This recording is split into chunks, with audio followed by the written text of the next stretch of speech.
Xbox On. Welcome to Xbox On, a podcast with one host about one console, Xbox. I'm said host Jesse DeRosa, and on today's episode, we'll be talking about the latest Xbox news for the week of June 1st, 2023, including rumors begin swirling about Sony buying CD Projekt. Last week's PlayStation event proved that Xbox aren't the only gaming brand struggling to get new games out the door. Xbox teases Fable for their upcoming game showcase, and more.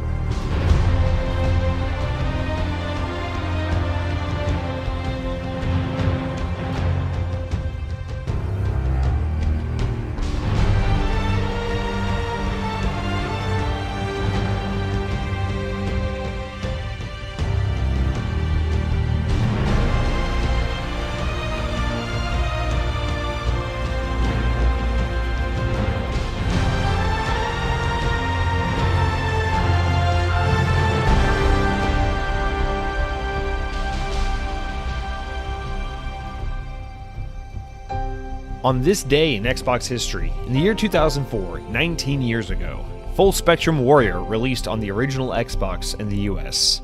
Full Spectrum Warrior, developed by Pandemic, one of the great late developers of our time, behind games such as The Saboteur, Lord of the Rings Conquest, the Mercenaries games, the old Star Wars Battlefront games that everyone unanimously loves, not just that some people love or hate. Destroy All Humans, many games.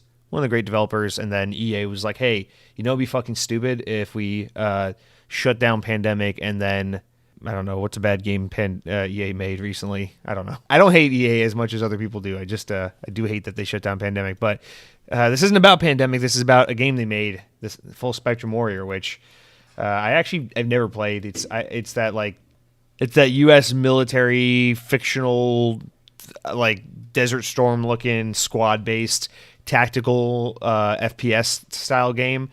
It's not my thing. I mean, I'm not gonna lie to myself and be like, yeah, just because I love this developer, I'm gonna go back and play it. But it was a beloved title. I know, at least for its time, it was a highly regarded game on the original Xbox platform. Just one I don't have any experience with. But shout out to Full Spectrum Warrior, and even bigger shout out to Pandemic. May you rest in peace. And the little anecdote I always love to give is actually the time at which Pandemic was shut down and 343 was being formed kind of quietly, secretively, internally at Microsoft to be kind of shadowing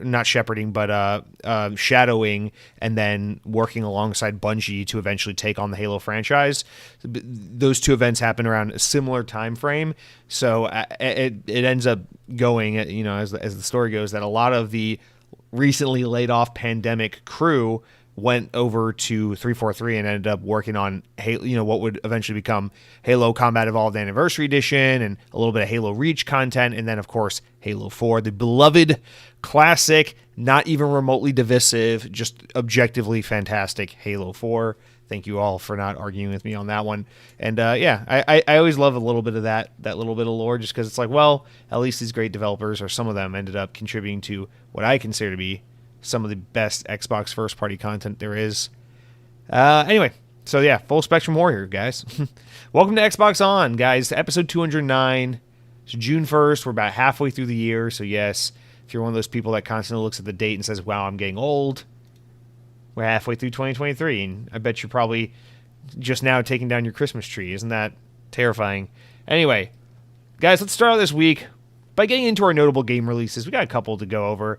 Company of Heroes 3 is hitting Xbox. It's been out on PC for a minute here now, but it's on Xbox as of this week. It can be yours for $60, and for those not in the US, that's $60 American dollars, US dollars, and developed by Relic Entertainment.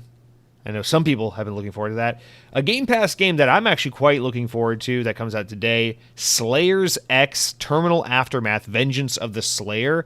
I know it's supposed to be a mouthful of a title. I think it's part of the charm. But this game is just supposed to like ooze like R-rated 1994, just kind of like punk rock, like a skate tape kind of energy. I don't know how else to put it. It's like Doom and Duke Nukem meets like skate tapes meets punk rock all set in like the mid 90s. It's just I don't know. I don't really understand what this game is going for. That's just obviously that's the tone and the vibe I get just watching the trailer. But this game looks very good. I'm very much in a, as they now retroactively refer to them as, boomer shooter kind of phase right now. This game is really speaking to me, and I'm definitely excited to give it a go this weekend, as it's a day one Game Pass title. By the time you're listening to this podcast, the game's already out. So if you like those old classic style like Doom 1, Doom 2, Wolfenstein kind of old FPS games, we've been seeing a lot of rejuvenation in this genre as people are going back and making a lot of indie titles inspired by these games. Then this might be one you want to add to your list. Slayers X Terminal Aftermath Vengeance of the Slayer looks pretty cool. Next week I'll have some impressions to go over. Hopefully it is pretty cool, but if it's not, don't worry. When we get to the games I've been playing, I got a whole lot to tell you about a different game in this genre that is so good. Speaking of games that are probably going to be so good, Diablo 4 is kind of out this week. So if you bought the deluxe or ultimate edition of the game is out on June 2nd, which is this Friday, right? Yeah, Friday. So you have access to it on Friday if you bought the more expensive version, which I believe starts at $90. If you bought the standard version of the game for $70, you are going to wait, I think, what's the proper release date? Is it the 9th, next Friday? So you get it a full week early if you buy one of the more expensive tiers. So if that is something that, I listen, I understand. For a lot of people, I know Cronky gets all up in arms about this kind of tact. I personally prefer a world where games just release in a fully completed state and don't have like loot boxes or some shit. But there's the option like spend an extra $10 or $20 and get the game a week early. That bothers me a whole lot less than like what we had 10 years ago with season passes and what we have nowadays with what am I trying to say? I guess we had loot boxes and now we have season passes. But I think Diablo is actually going to have all that shit in addition to this, but whatever. The point was just, of all the ways to kind of microtransaction, extra charge, get players in other places other than just the traditional $70 for the game, this is one of the ones that pisses me off the least because, yeah, I get it. It's like if the game's ready to launch on June 2nd, then maybe you're just maybe the proper launch isn't June 9th, it's June 2nd, and you're just delaying the game for everyone else. But I don't know. I don't take too much issue with this one, and I guess it's just a certain battle that I understand why a lot of people are upset about it, but I just choose not to engage with this one because it just doesn't bug me all that much. But Diablo 4, you can have it this Friday, and I know a lot of people are super excited about it. The reviews are coming out. It's apparently fantastic. I mean, every Diablo game reviews very well and is generally received pretty well. Mobile games not included. But, yeah, no surprise here. Diablo 4, it's being received very well. People are super hyped about it. And, from the 15 minutes I got to experience the game before the server slam went offline, I gotta say, nothing but positive things to say regarding that opening cinematic and character customization I got to experience before the game shut off. Last big notable game of the week, but definitely not least, Street Fighter 6, also out this Friday. Another game that is reviewing really well. I know people are insanely hyped for. Definitely a game I would be just so absolutely lying through my teeth if I told you I gave a shit about. So while most podcasts probably have a thing or two to say about a game like Street Fighter 6 launching because it's a huge release, I have absolutely nothing to offer you because, my God, Street Fighter has never spoken to me, and it doesn't look like Street Fighter 6 is going to be the game to change that. But hey, it's $60, not $70. So one of the last games, Capcom being one of the last publishers out there, not jumping on the $70 bandwagon. So I guess enjoy that while you got it because it's only a matter of time. But yeah, again, getting great reviews. I know Street Fighter 6 is supposed to be quite a departure from the norm in terms of, what all the game entails outside of just moment-to-moment fighting. So, it's interesting to see that this game is trying to evolve the formula of the franchise, which is something I always welcome, even if it doesn't work out. It's always cool to see a new attempt at something rather than just rehashing the same shit over and over again as I look over at my Xbox wondering when I can play Call of Duty again. But yeah, those are our big games coming out this week. Diablo, Street Fighter, no doubt getting lots of attention. Slayers X is the one I'm definitely eyeing. And then for the nerds that have a hard time getting matches on Tinder and shit, you got Company of Heroes 3. So there you go. Some good games to look forward to. Guys, let's real quick back it up. And I guess I'm going to do this out of order because I just kind of want to get to it. We'll talk about the Activision thing in a second because we do have a couple little updates, although they're not that important. I just want to go through real quick the updates in corrections, really. So you know me, I like to hold myself accountable. If I say something that's wrong and I catch myself or someone points it out, I got to hold myself accountable. I can't be out here spreading false information. That's not my intention, and I have no problem admitting when I'm wrong, which is obviously quite often. But this week we had a correction that I just had to I just had to stop everything and make sure we address this because I don't want to be, I don't want to be harming reputations or putting out misinformation or stirring the pot in any way by misspeaking and then not realizing that the consequences of that false information are far greater. So Mr. Switchblade 327 wrote in and says, and remember last week's podcast title was Sony shows their cards, now it's Xbox's turn. Well, Mr. Switchblade 327 writes in and says, LOL, PlayStation held their cards. If you thought PlayStation played their cards, you know nothing. So, thank you, Mr. Switchblade, for writing in. Guys, I've been doing a lot of research with this. I've been tapping into, some resources, some connections I have in the industry. Some guys I know that work at Sony, some guys I know that used to work at PlayStation Studios, and I was absolutely wrong. Switchblade, thank you for bringing this to my attention. I totally fucked up.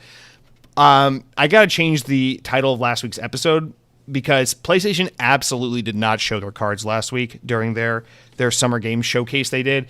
They actually showed a teaser trailer for their cards. Sony, most companies have a standard 52 card playing deck, and Sony didn't even show any of their cards. They just showed the little paper casing that the cards come in. They still have a full 52 deck as far as I'm aware, as far as my sources tell me, is concerned. So we have plenty of cards to see from PlayStation. I'm even hearing that PlayStation, just being as superior and big and important of a company as they are, they may even have a deck larger than 52. I didn't know that was even possible. I thought maybe Google or Amazon had a card deck that large, but nope. PlayStation, Sony, they have a card deck that large. It's possibly upwards of 67, 68 cards, and they haven't shown any of them. So if you were underwhelmed by PlayStation showing last week, if you felt like they didn't bring the goods with all the games they had to talk about coming over the next year or two, the good thing is they didn't show their cards whatsoever, so that's good to know. Also, shout out to all the other absolute moronic console warriors that, I don't know, YouTube's been favoring me and punishing me a little bit lately. So all joking aside, the podcast, it gets the majority of its traction from podcast services, but I put it on YouTube anyway because it's a thing for me. I love YouTube. I always wished I could grow a YouTube channel. So to me, it's like, at least some portion of the audience will find the show, consume the show, and enjoy the show through YouTube. Plus, it offers us a platform to post comments. So even though YouTube is not where a good portion of the audience lives for Xbox on, it is an important platform because it means something to me and because it offers a platform for people to write in comments so we can have comments to read on the show. But lately, generally I get like 50 to 100 views on YouTube a week. Lately, I've been having some episodes like really hit and they're getting like 500 views, I guess, because I'm just like a lazy SEO god or something. I'm just putting fucking Sony PlayStation in my tags, and then all of a sudden, boom, thumbnail is good, the tags are good, the title's good, and YouTube's sending it off. And now it's good because it has been bringing new eyes to the show. We've gotten a couple recent new subscribers, and shout out to you guys. I appreciate you all checking out the show, and I'm glad you like it, and keep bringing me that the support and the feedback. It means a lot. But it's also brought with it a bunch of these like absolute, what I can only assume are 40-something-year-old balding men who still wear diapers, living in their parents'. I mean, listen, I live in Florida. We don't have basements here, so maybe living in like the garage or something. I don't know. But yeah, it's hilarious. We're getting some of these comments left and right, and it's just, I checked. I was like, whoa, this week we got so many comments. I'm so excited to pour through the comments and see what all people have to say. Last week's episode got 43 comments. I was so excited to see, wow, people are really excited to write in about their thoughts on the show. It's mostly just people like, you fucking idiot. PlayStation has 0 games, you dumb piece of shit. And then like 700 responses to that message being like, no, Xbox has no games. That is why Game Pass is teaching Xbox fans to be groomers so they can teach young children. I don't know, man. Like, there's some fucking crazy comments in here, and I'd be loath to delete any of them because, I mean, they're just so entertaining. So shout out to all y'all who clearly didn't fucking listen to the podcast, because if you listen to 2 minutes of this show, you know damn well who the fuck cares about console wars. But also, thank you for the endless laughs that you brought to me as I screenshotted these comments and shared them with everyone I know, because they brought me so much joy. But also, on a very serious note, I don't give a shit if people want to attack me or criticize me or call me a console warrior. It means so fucking little to me. I couldn't care less. But what does bother me is if I see people picking on other people that comment on the show and leave comments saying mean things. Obviously, the people who left these mean comments in this case are not real human beings. They're not real people who listen to the show. They're not real fans of the show or listeners. So I guess I'm kind of talking to no one by saying this, but just as a reminder, if you are out there and you do listen to the show regularly and you choose to take to the comments to insult or attack another commenter or listener of the show, big ol' fuck you. I'm not going to read your comment on the show, and they will mail you a box of exotic poop. I'm not gonna stoop to the high school level of sending you dog poop and lighting it on fire on your doorstep. You deserve worse than that. I will find some very exotic poop. I'm talking about poop from animals they haven't even discovered yet. Okay, I'm gonna find these animals. I'm gonna put them in the history books, and I'm gonna put their poop in a box and send it to you. So don't be doing shit like that. Don't be insulting others, attacking others, or being general dickheads. We don't need that. But guys, now I feel like I have cleaned my conscience. We have conscience, the one word I cannot pronounce in the English language, and there we go. Oh, another thing. This is a genuine correction update. I got my calendar so flipped around, so backwards, you guys. I'm sorry. Last week I said for the Xbox showcase on June 11th, Sunday, June 11th, we will be doing the stream on Twitch, and then the podcast leading up to that, we'll do the predictions. So write in with your predictions for what you think will be at the showcase, and we'll read them on this week's podcast. My tiny brain thought for some reason this was the week before the showcase, as if like the first week of June was just going to disappear off the calendar. I was wrong. So the showcase is not this upcoming Sunday. It is next Sunday, the 11th. So if you wrote in this past week with your predictions, as I solicited last week, your predictions as to what you think might happen at the Xbox Game Showcase on June 11th, I'm saving your comments. I'm not forgetting your comments, but we're not going to read them this week. I'm going to hold on to them and then read them next week, because I really messed up and thought for some reason this was the week before the show. So I'm a little bummed about it, because I sat down, I wrote out my list. I'm still going to add a little more to it, but I'm pretty happy with what I got on there so far. I got some fun ones. Some guesses I think are pretty bullish, pretty daring guesses.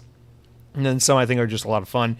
So I look forward to sharing yours and to going over that next week, but I messed up. We're not doing that this week. We're doing a regular podcast this week, and then next week, when we're about, the podcast goes live Thursday, the Xbox Summer Showcase will be on Friday, on a Sunday, a couple days in advance. We'll have that podcast, next week's podcast, go over all my predictions for the showcase, all your predictions for the showcase. So the good news is, I fucked up, but the good news is you still have an opportunity to go over to youtube.com/XboxOnPodcast, click on the latest episode, leave a comment with all your predictions, hopes, dreams, aspirations for next Sunday's Xbox showcase, and I'll read them on next week's show, and we can go over all that just days before Phil Spencer takes the stage to show us that he one time got shot by a paintball gun straight in the chest, and it left a red mark that looks like a third nipple, and it hasn't gone away. It's been 27 years. His doctor says it's absolutely fine, don't worry about it, but he knows it looks weird, and he's insecure about taking off his shirt. That's why he hasn't been to a public pool in over a decade. It's a whole thing, and we can talk about those predictions. So just leave in your comments. You can also leave a totally sane, normal, not ridiculous comment, just like, hey, I think they'll announce a new game that looks really swell. That's fine too. But leave your predictions, leave your leave your ridiculous comments, and we will read them next week. I'm excited for that episode. But those are all my corrections, things I need to address at the top of the show. Thank you for humoring me. Let's get back to our Activision updates, and then we can move on with the news. So for the Activision updates, I guess this technically is news, but, eye roll. We got to talk about the Activision stuff. We got 3 quick updates, and I'll blast through them. But the first one here is that Microsoft's appeal against the UK's CMA has officially been assigned for a court hearing in July. So on July 24th, or the week commencing, they said, this is the official announcement, the week commencing July 24th to the 31st, said Judge Marcus Smith, the hearing of the substance of this application will take place in the fortnight commencing June 24th. God, it's legal speak is a fucking trip, you guys, especially British legal speak. Holy crap.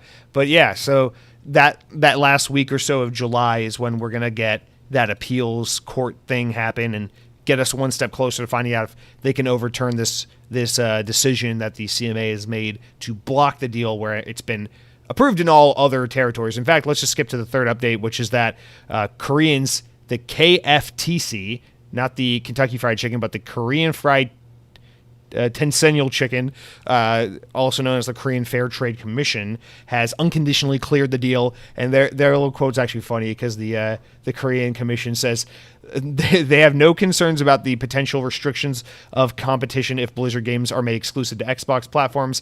As they say, South Korean players specifically, the popularity of Activision Blizzard games is fairly low in South Korea, and the importance to platform holders is not that important in the region, which is absolutely true, but it's just kind of funny to hear them be like, yeah, we don't over here in Korea, we don't even give a shit, dude. We got League of Legends. We got that fucking League of Legends game with the first-person shooting that the people like. We got the fucking, I don't know, something else. It's Korea. Why not? We got Smilegate, and they're canceling Crossfire X. So what the hell do we need?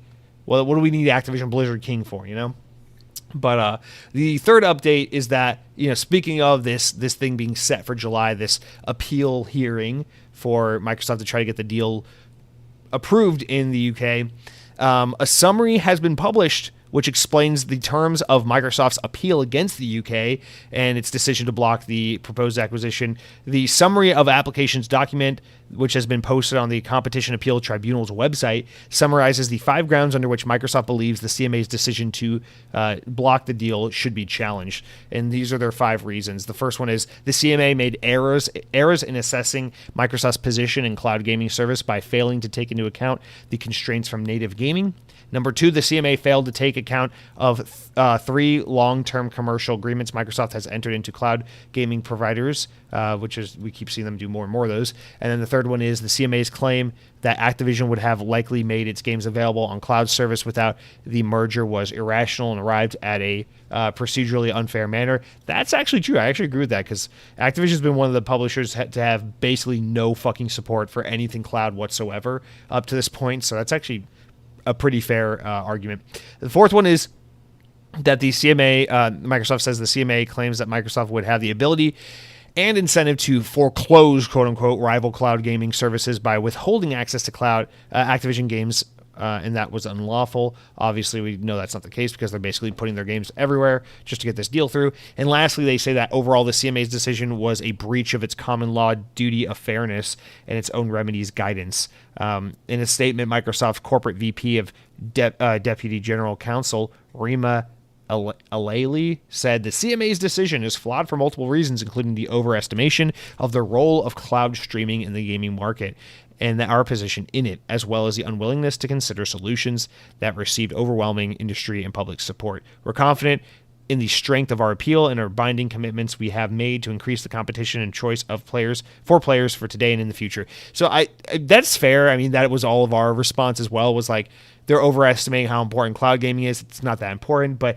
it's kind of funny for Microsoft to come out and say that because it's like, it's easy for them to take that position because I think that's everyone's knee-jerk reaction is like, why are you blocking this deal on the grounds of, you know, potential Microsoft monopoly in cloud gaming when cloud gaming is so small and unproven and most companies keep failing and even trying it and people aren't really taking to it.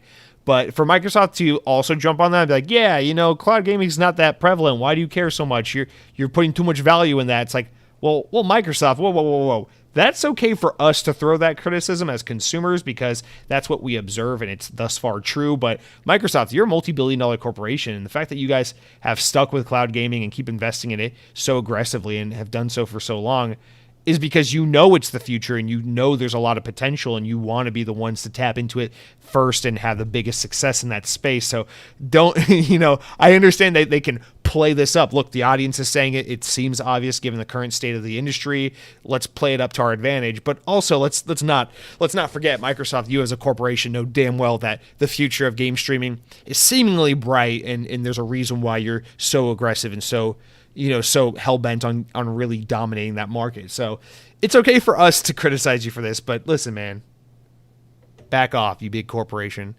That's what you get. That's the Xbox On difference, is I'm willing to hold the corporation accountable even if I like their products. Whereas Mr. Switchblade 327, claiming that Sony's holding all their cards, he loves PlayStation so much he wouldn't even admit if they were holding a bunch of immigrant children in their basement and holding them hostage until Insomniac makes a sequel to Resistance 3, and he wouldn't even admit that because he's just that much of a pony. Really, he's a pony. Let's say the word. He's a pony. I'm not an Xbot. In fact, I have a girlfriend to prove it. So I'm not a console warrior. He is, and also PlayStation sucks, and also Nintendo sucks, and also Xbox is just so cool because the amount of teraflops the Xbox has is incredible. I can't believe a console this small can hold that many teraflops. It's just astonishing. But that's it for all of our Activision updates of the week. Wipe your foreheads and brows of the sweat. We made it through. We can finally move on at this point in time to the mildly amusing stories. That's right. We're not moving on to the news stories. We're moving on to the mildly amusing news stories and updates of that nature, which actually this week, I'd say this is borderline just amusing stories, not even mildly amusing, because we got some stories in here I'm pretty hyped for. So let's get started with Fable news. Hey, remember Fable? It's that game that was rumored to be made by Playground Games for a billion years, and then Microsoft confirmed it in 2020, and then Microsoft forgot about it for 3 years, and now it might be coming back. So Microsoft, or the Xbox Twitter account, tweeted out a little cute teaser. I almost said tweezer. They should call it a tweezer if it's on Twitter because it's a Twitter teaser. But anyway, a little tweet with a 10-second clip, and it was just like someone picking up an Xbox controller, but there was pixie dust all over, and the little fairy pixie dust is like spread across the room all the way to the TV, and the TV has the Xbox Game Showcase logo.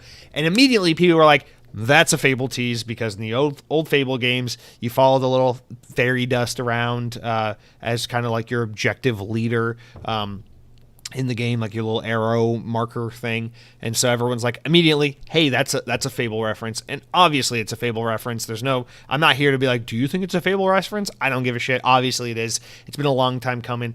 Reports suggest that apparently Microsoft's been trying to show this game for a while, and that Playground Games has been pushing off that reveal because they want to wait until the game's like far along and really in a good place before they show it, which, respect. And that's just a bit of information I heard on a podcast from a Mr. Matty Plays on a Last Stand Media podcast. I don't actually remember which one. But anyway, credit where credit's due.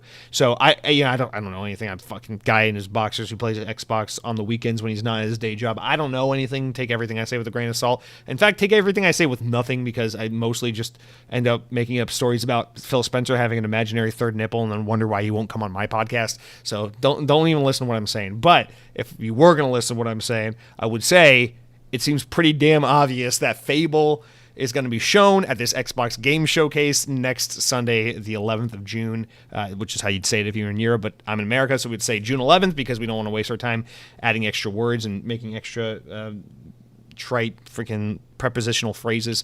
But yeah, I mean, this is obviously exciting. This is, if we were going to do our predictions, spoiler alert, no doubt Fable's got to be shown at this event, right? Like, what do you do? Okay, Redfall is out. It is what it is. We don't got to talk about that. Halo is in the rearview mirror at this point. We don't got to talk about it. It just is what it is. Starfield is coming in a couple months. What do we got after that? So clearly this is going to be the showcase. Whether it lives up to our expectations and makes all of our hopes and dreams come true, I don't fucking know. But there's no doubt that this has got to be the showcase where we get some solid dates, some solid gameplay reveals, a clear vision of what's going to happen. Microsoft bought 1 billion teams in 2018 and then 1 billion more in 2020. Like, this has got, I know I say it every year. This podcast is almost 4 years old now. I know I say it every year, but guys, we're far out of the pandemic at this point. Microsoft's owned these teams for a long ass time. We're almost 3 years into the Xbox Series generation. Like all of the excuses are gone. Work from home, pandemic, it's over. Okay, the consoles being brand new and we're just testing the limits of the new hardware. That's over. We're deep into the generation now. All of it. Double Fine. Oh, they just bought Double Fine. They just bought Playground Games. They just bought Compulsion. They just created the Initiative. They're a brand new studio they just formed. We're past all of those excuses. We're at the part now where it's like, show us the motherfucking games, or we're all going to go to eBay and buy some like kitted out, made in a basement Raspberry Pi and play fucking, I don't know, Huey, Dewey, Louie on NES or whatever the fuck we played back in the 80s and 90s. I don't know. But we're like, this there's just no, like, what is the option? I can't even think. Because last year we could have, we all said, well, Starfield and Redfall, and right? So it was okay. Last year was a little disappointing. It was a lot of CGI trailers, a lot of where was this game? Why didn't they show this game or that game? But at least we had some real heavy hitters to lean on, because last year we were promised that Starfield would be coming out last fall, so that was the thing that we all were fixated on. But this year's different, because this year is about Starfield, and we're all waiting for Starfield. We want to get that date. We want to see that final reveal trail or that final gameplay demo before the game comes out. I get that. But Starfield is not in a position where it's coming out because we're also hyped and this is the time it's supposed to come out. It's like the belabored, it's been delayed, like, here we go, like, just get it out the fucking door. This isn't the year of Starfield. This is the year of, like, we're finally getting that one out the door. So when we go to the showcase, we're not looking forward to seeing the game that was supposed to come out last year that's now coming out this year. We know that's coming. We're hyped for that in a separate way, in a different sense. For the showcase, we want to see what comes after that game that was supposed to come out 8 months ago that's now coming out in 3 months, whatever. Aside from that, what do we do after that? Yeah, we know about Forza Motorsport, and we'll get to that in a second, but like, that's not the game, okay? Forza's huge, it has its fan base, it's a fantastic franchise, but that's not the game. Where's the game? The game that's going to make us like jump for joy. And it's got to be games like Fable, Avowed, Contraband, Perfect Dark, whatever the fuck the Compulsion's working on, like show these games. I'm not talking about CGI trailers, not splash screens. Show gameplay. Give us a taste of what these games look like and feel like and play like. Let us know. Give us something that we can take screen grabs of the prettiest moments of the demos and post them on PlayStation fans' Twitter accounts and say, aren't you so stupid? You bought PlayStation. Look how good this screenshot looks. Don't you feel stupid now? I own Xbox. Give us that. That's it, and it's. If you don't do that, you got nothing to show. You might as well not even be here. What are you going to do? Show ID at Xbox? Show us yet another game that looks vaguely like fucking some, I don't know, artsy game with a girl that goes to summer camp, or a fucking inanimate object that personifies and goes through the desert or some shit like that. We get it. Indie games, beautiful art styles, critical reception. Show us the fucking games where the Marcus Phoenix gets the gun and someone may or may not die. We don't know because Gear 6 still isn't out yet. I don't give a shit. Just show us the actual games. And so, yeah, this is a tease for Fable. It's not like, ooh, I wonder if that's Fable. This is definitely Fable. We are 100% going to see Fable at this showcase. The question is, what are the other games? State of Decay 3? Undead Labs? State of Decay 3? Where are you at? It's time. You gotta be there. So, I would say, honestly, and we can get into this again when we get into the main news story that I want to talk about, because the way we're doing the news this week is a little unconventional, but I'm excited to get into it. It's a little more conversational, less directly reading a story and responding to it. But, yeah, man, like, I'm excited because I think PlayStation, and I want to be clear about this, I like PlayStation. I actually think I liked that PlayStation event last week more than most people seem to have liked it. I was pretty like okay on it. I thought it was like a solid C plus showing. Spider-Man looks phenomenal, no doubt about that. The issue with PlayStation is they didn't show, like, they have so many first party. Well, actually, we'll save it. Well, let me just stop. We'll save it because this is getting into what I want to talk about in the main news segment. But it just seems like everyone's in this like kind of standstill moment where it's like, do not have a showcase if you don't have a lot to show. And I think Xbox, they got a fucking gun to their head. Phil Spencer's on Kind of Funny the other week talking about all the things they're messing up and this and that, and we got to get it right. And here we go, man. And I'm hyped. I say that's all not to say like, oh, Xbox, what are you doing? Get it together. That's to say, like, I'm hyped, man. Like, I feel like there's no way this can go in any direction other than it's going to be a pretty damn good showing. So I'm pretty hyped. Yeah, they're teasing Fable. Fable's going to be there. The only question is, are we going to get a release date on Fable? I know it's not coming out this year. That's fine. Hopefully it comes out next year. But are we going to get a fucking release date? Are you going to say 2024, or are you going to say holiday 2024, or are you going to say October 2024, or are you going to say 10/14/2024? Like, what are we going to... That's what I'm excited to see. How specific are you going to get? Are we going to see release dates for multiple games? What is compulsion? Are they actually making a game, or are you just yanking my chain? What's the point of the initiative? What's that Perfect Dark game look like? Now's the time. I'm hyped for Perfect Dark. I gotta tell you that, man. I don't have a lot of love for Perfect Dark on the N64. I don't have a lot of experience with it. I know it's of its existence. I actually really like Perfect Dark Zero on the Xbox 360, the launch era 360 game. As imperfect as it is, there's a lot about that game I enjoyed and just have a weird soft nostalgia for. And so I'm kind of hoping we can get some kind of kick-ass reboot. Here's a reason to really care about Perfect Dark style game from the Initiative, because if you're not going to create something original and new like you should have done, in my opinion, at least make Perfect Dark badass, because it can. I believe this is a franchise that can be good. And so now I'm ready for it. Now I'm hyped. Also, am I the only one who saw that teaser with the Xbox controller covered in the fairy dust? And instead of thinking, oh God, that's a tease for Fable, thought, oh God, we're getting pixie dust colored Cheetos dusted controllers for Xbox.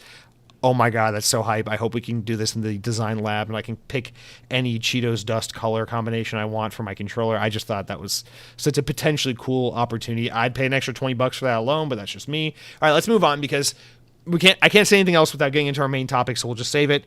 Let the hype build. Really looking forward to this showcase. And speaking of this showcase, guys, Turn 10 Studios, one of Microsoft's only reliable developers left at this point, has revealed Forza Motorsport's cover art and confirmed plans to show the game next month, or in June, on June 11th at their showcase. The game's box art features the 2023 #1 Cadillac Racing V-Series and the 2024 Chevrolet Corvette E-Ray. And the studio said that you'll get an up-close look at the cars during the Xbox showcase on June 11th. And a full walkthrough of the single-player career gameplay during Forza monthly stream on June 13th. So I'm actually excited to see that career play, because I feel like that's exactly what Forza's always needed to kind of keep me gripped a little longer, a little more invested, especially Motorsport, because I'm pretty into Horizon as it is, but Motorsport is like a game I always dabble in. I want to spend more time. I want to like it more, and I feel like a career mode could be the kind of thing to give me some regiment and structure to keep me in the game a little more. So I'm actually looking forward to seeing what that is. But yeah, no doubt, the game looks good. Generally, the only thing I can say is that normally key art for Forza games features one car on the cover, not two, and so that's the only thing I can glean. I'm not gonna try to say, oh, that what are they getting at here? But the only thing I notice is it's like, oh, there's two cars they're featuring on the cover. Usually, Forza games are the covers are kind of like, it's like sports titles where they pick a cover athlete every year, where Forza will be like, here's the car we're featuring for this game this year.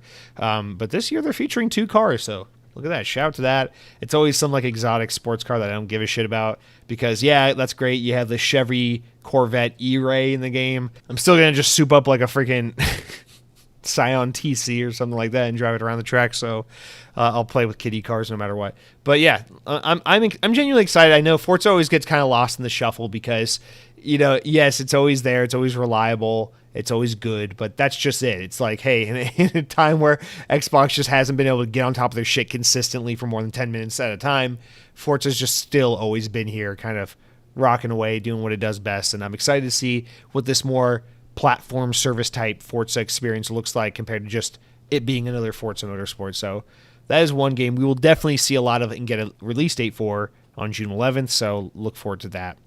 All right, let's next talk about something that we've been waiting for an update on for, I believe, 2 full years now.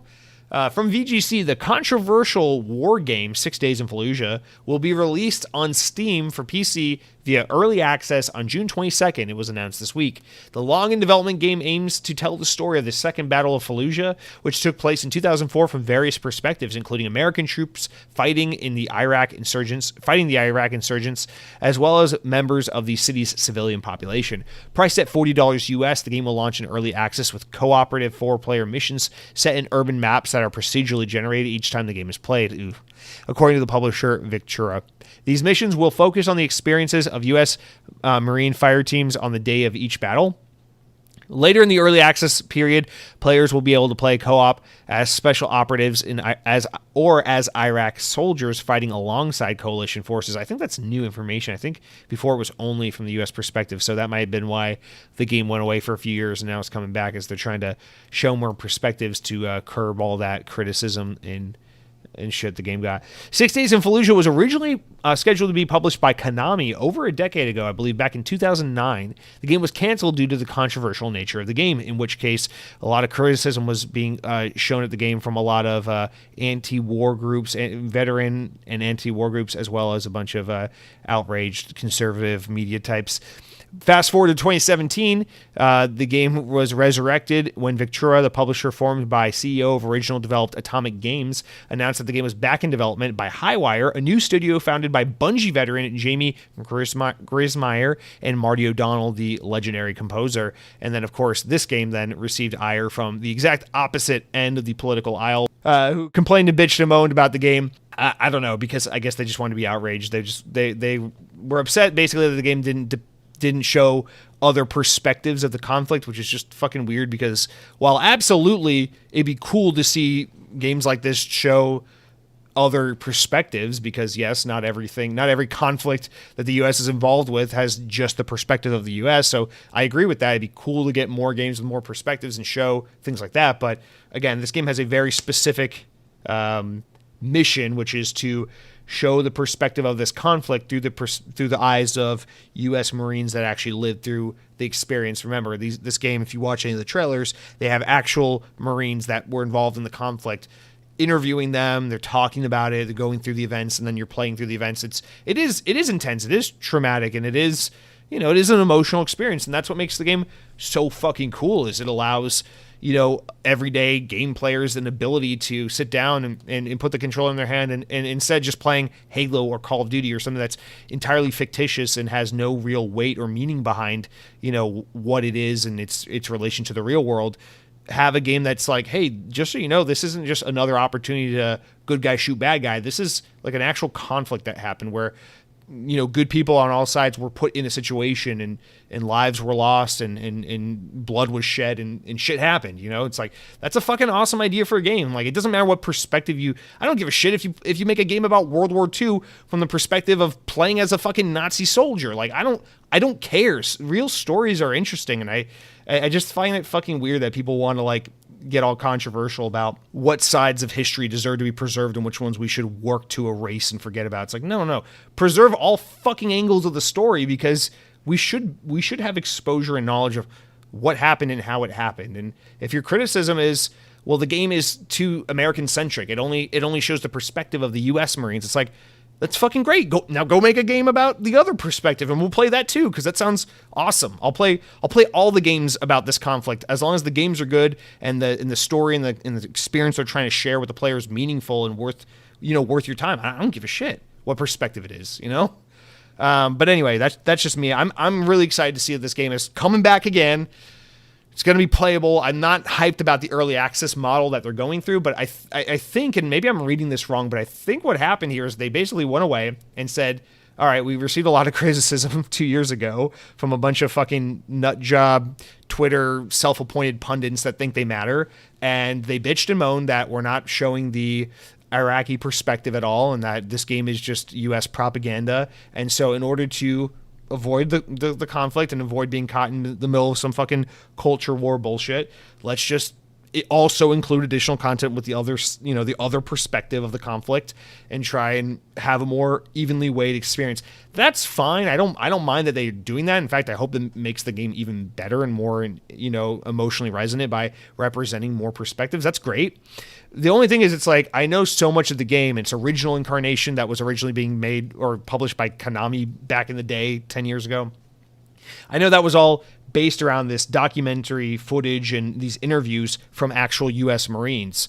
Are they going to have actual documented narration and interviews and such from these Iraqi insurgents and these civilians that were involved in the conflict? Or is it just going to be this really weird, lopsided, like, hey, here's a really intimate, intentionally developed U.S. perspective and then a shoehorned Iraqi perspective just so we could avoid Kotaku writing a hit piece about the developers when the game launches? And that's kind of what I'm wondering here, is like, what are we going to get now? Or is this just like a audience people pleasing move, or is this like a really like interesting additional I don't know. I guess we'll just have to wait and see when the game comes out. And that brings us to the early access thing, where it's like, is it early access because you had to extend the development time to do this and now you need more money to get you to the finish line because you're running out of funds? Or is it like, because I don't know, a single player cooperative narrative driven game, I'm like, that's not, I understand multiplayer games for early access, but I don't know, like, I'm not going to play this in early access, because they even say like the game will come to other consoles next year. He'll have a proper release on PC and then come to gaming like consoles in 2024. And listen, I'm excited to play this game. I've been looking forward to it for a while. I am more than happy to skip out on the early access and wait for it to be available, fully released, fully finished on my Xbox Series X, because that's how and where I want to play it. And I don't want to play a currently in development. I don't know. It's weird. It's like I don't mind doing the in development multiplayer kind of. Oh, we're testing it out. We're balancing things. We want feedback from the community as we work on the multiplayer experience. That's cool. I don't want that from my like narrative-driven single-player experience. That's a game I'm going to play one time and never again. So if I play it in a rough beta in development state, and then you fix it all, and you're like, it's even better now, I'm going to be like, that's great, but I'm good. I already played the game, so too bad. I don't know. I don't understand early access for a game like this, other than they probably need money. But speaking of PC and how it affects us Xbox gamers, we got another one here where, hey, Ratchet & Clank Rift Apart is coming to PC on July 26th, and so in just about 2 months here or so. So, wow, I'm excited about this one. Shortly after the PC version was leaked by data miner Bilbilcon, Nixxes Software officially announced that it's developing the title in collaboration with Insomniac Games. The game is going to be available on both Steam and Epic Games Store. So, Sony bought Nixxes about a year or two ago after working with them for a while, and this is basically their glorified port studio. Their job is to take games from PS4 and PS5 and then make PC versions of them for Steam release. So far they've done a pretty good job. They were not behind that Naughty Dog Last of Us port that got a bunch of criticism recently. So these guys have actually done a pretty good job putting games like Returnal and Horizon and such like that on PC. But guys, I'm so excited about this because, again, as I've said a million times before, Insomniac, one of the great developers of all time. They are PlayStation owned now, so we're never going to get another game from them on Xbox.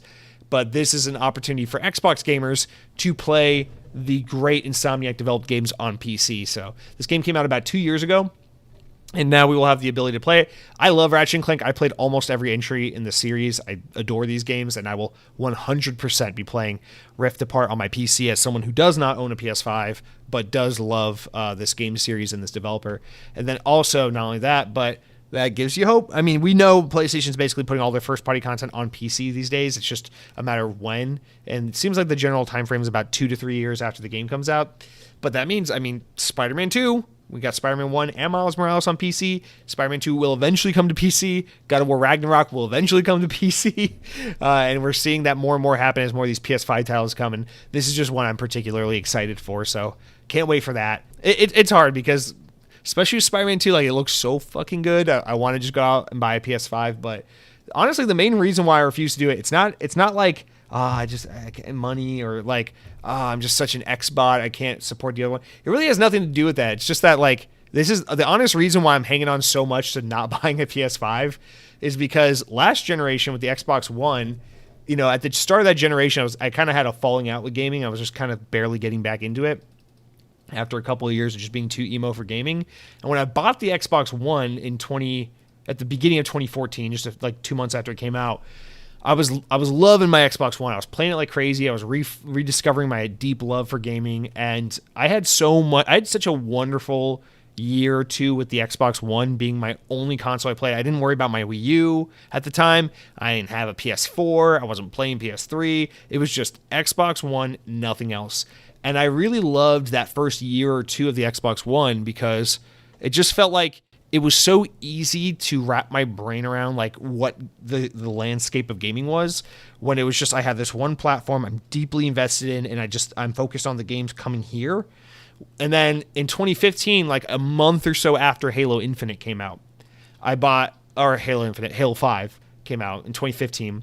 I bought a PS4 because I got a good discount on it. Whatever, of course, I want to play all the games. I'm all the way back into gaming. I want to do it. Let's get a PS5. So I got a PS5 or 4. I can't speak. A PS4. And I loved my PS4. I played Nathan Drake Collection. I played The Last of Us because I hadn't played that yet. I played Horizon when that came out because I was really looking forward to that game. I like my PS4 a lot. I got a lot of use out of it. Definitely got my value out of it. Really enjoyed the games on it. But the problem is the experience I had with gaming the second I got a PS4 versus the time I had with just an Xbox One were two starkly different experiences, especially when you add the Switch into the conversation when that came out in 2017, which is having to juggle like, all right, I got a Vita, I got a 3DS, I got a Switch, I got a Wii U, I got an Xbox One, I got a PS4, I got I wasn't PC gaming at that point. I was actually on Mac back in those days, so thankfully I wasn't having to worry about another platform there. But it was awesome because it's like I don't have to worry about a game coming out that looks good and being like, oh, I can't play that because I don't have that platform. But it was so overwhelming to have all the options and not enough time that, I don't know, it's like towards the end of that Xbox One, PS4 generation, there was a part of me that was kind of like, PS4 is great. I've loved the games I've played on it, but man, I kind of missed the simplicity of when I only had an Xbox One, and it was just like, I just got to focus on this ecosystem. I know it's so silly. It's like, just play the specific games you want to play wherever they're available. Like, that's all there is to it. I get that, but I don't know. There's like, ever since the Xbox Series X came out, there's been like this kind of like reset button, this opportunity to kind of go back to 2014, 2015 and have that opportunity again where it's just like, I don't got to worry about PlayStation or any of that because I only have this one option in front of me. And it's just, I don't know, it's like I felt like I've been more in tune with gaming and with the games I'm trying to play, because when a new game comes out, I'm only concerned with what's on my Xbox. And so it's not that PS5 is phenomenal. It's an awesome console. I've had hands-on time with it. It's awesome. I know how good PlayStation games are. I've played every generation of PlayStation. PS1 was the first console we ever had in my home growing up. I grew up with PlayStation. I love it. But it's just one of those things where it's like, if I buy a PS5, we're right back where I was a few years ago, where it's like, I got to keep up with all the PlayStation shit. I got to keep up with all the Xbox shit. Whereas if I don't, I'm gonna miss out on some games, no doubt. PlayStation's got some good games. But I don't have, it's one less thing to worry about. Because right now it's just like, what's on Game Pass, what's Xbox got coming out, and like that just I feel so in control of it, It's like I'm not juggling girlfriends is what I'm saying, I don't got the side chick or any of that. I just got the one girl, and I'm loyal to her, and she loves me, and I love her back. She might not be all that in a bag of chips, but goddamn it, she is my girl, and that's how I feel about Xbox, and that's how I feel about you right now. But yeah, so that's basically where I am. Where I'm waiting for all these PlayStation games to come to PC, because I have the PC that can do gaming, because I use it for hypothetically making YouTube videos that I don't make. I use it for the podcast. I use it for hypothetically creating music that I don't actually do or make. But I have the PC that can game. And so if these games just come to PC, it's like, well, there you go. Every once in a blue moon, I guess I'll just play Spider-Man or Ratchet and Clank or whatever on my PC. But 99% of the time, it's just me and the Xbox. And I don't know. It's like, for my OCD brain, it feels comfortable. Like it's something I can work with and understand. And it's like, okay, that's what I need to stick with. So I'm still holding out, but I think there is still a possibility I cave at some point this generation and buy a PS5, because waiting 2 or 3 years to play Spider-Man 2 when it comes to PC is going to be fucking rough. I can do that with God of War. I don't mind waiting an extra 2 years to play God of War. I'll play it when I play it. It'll be great when I play it. I'm not worried about it, but God, I don't know if I can make it 2 years without that Spider-Man 2, because that shit's so good. All right. What were we even talking about? Oh, yeah, we're still in the opening segment. Goddamn. All right, let's keep it going. Let's speed it up. Let's talk about Hot Wheels Unleashed. Great game. Well, a sequel is just announced. Hot Wheels Unleashed 2 Turbocharged has been officially announced following recent leaks. Developer and publisher Milestone officially unveiled the game this Wednesday, actually, hours before I recorded the show. It will be released on October 19th this year. Xbox One, Series S and X, PC via Steam and Epic Game Store, as well as other platforms.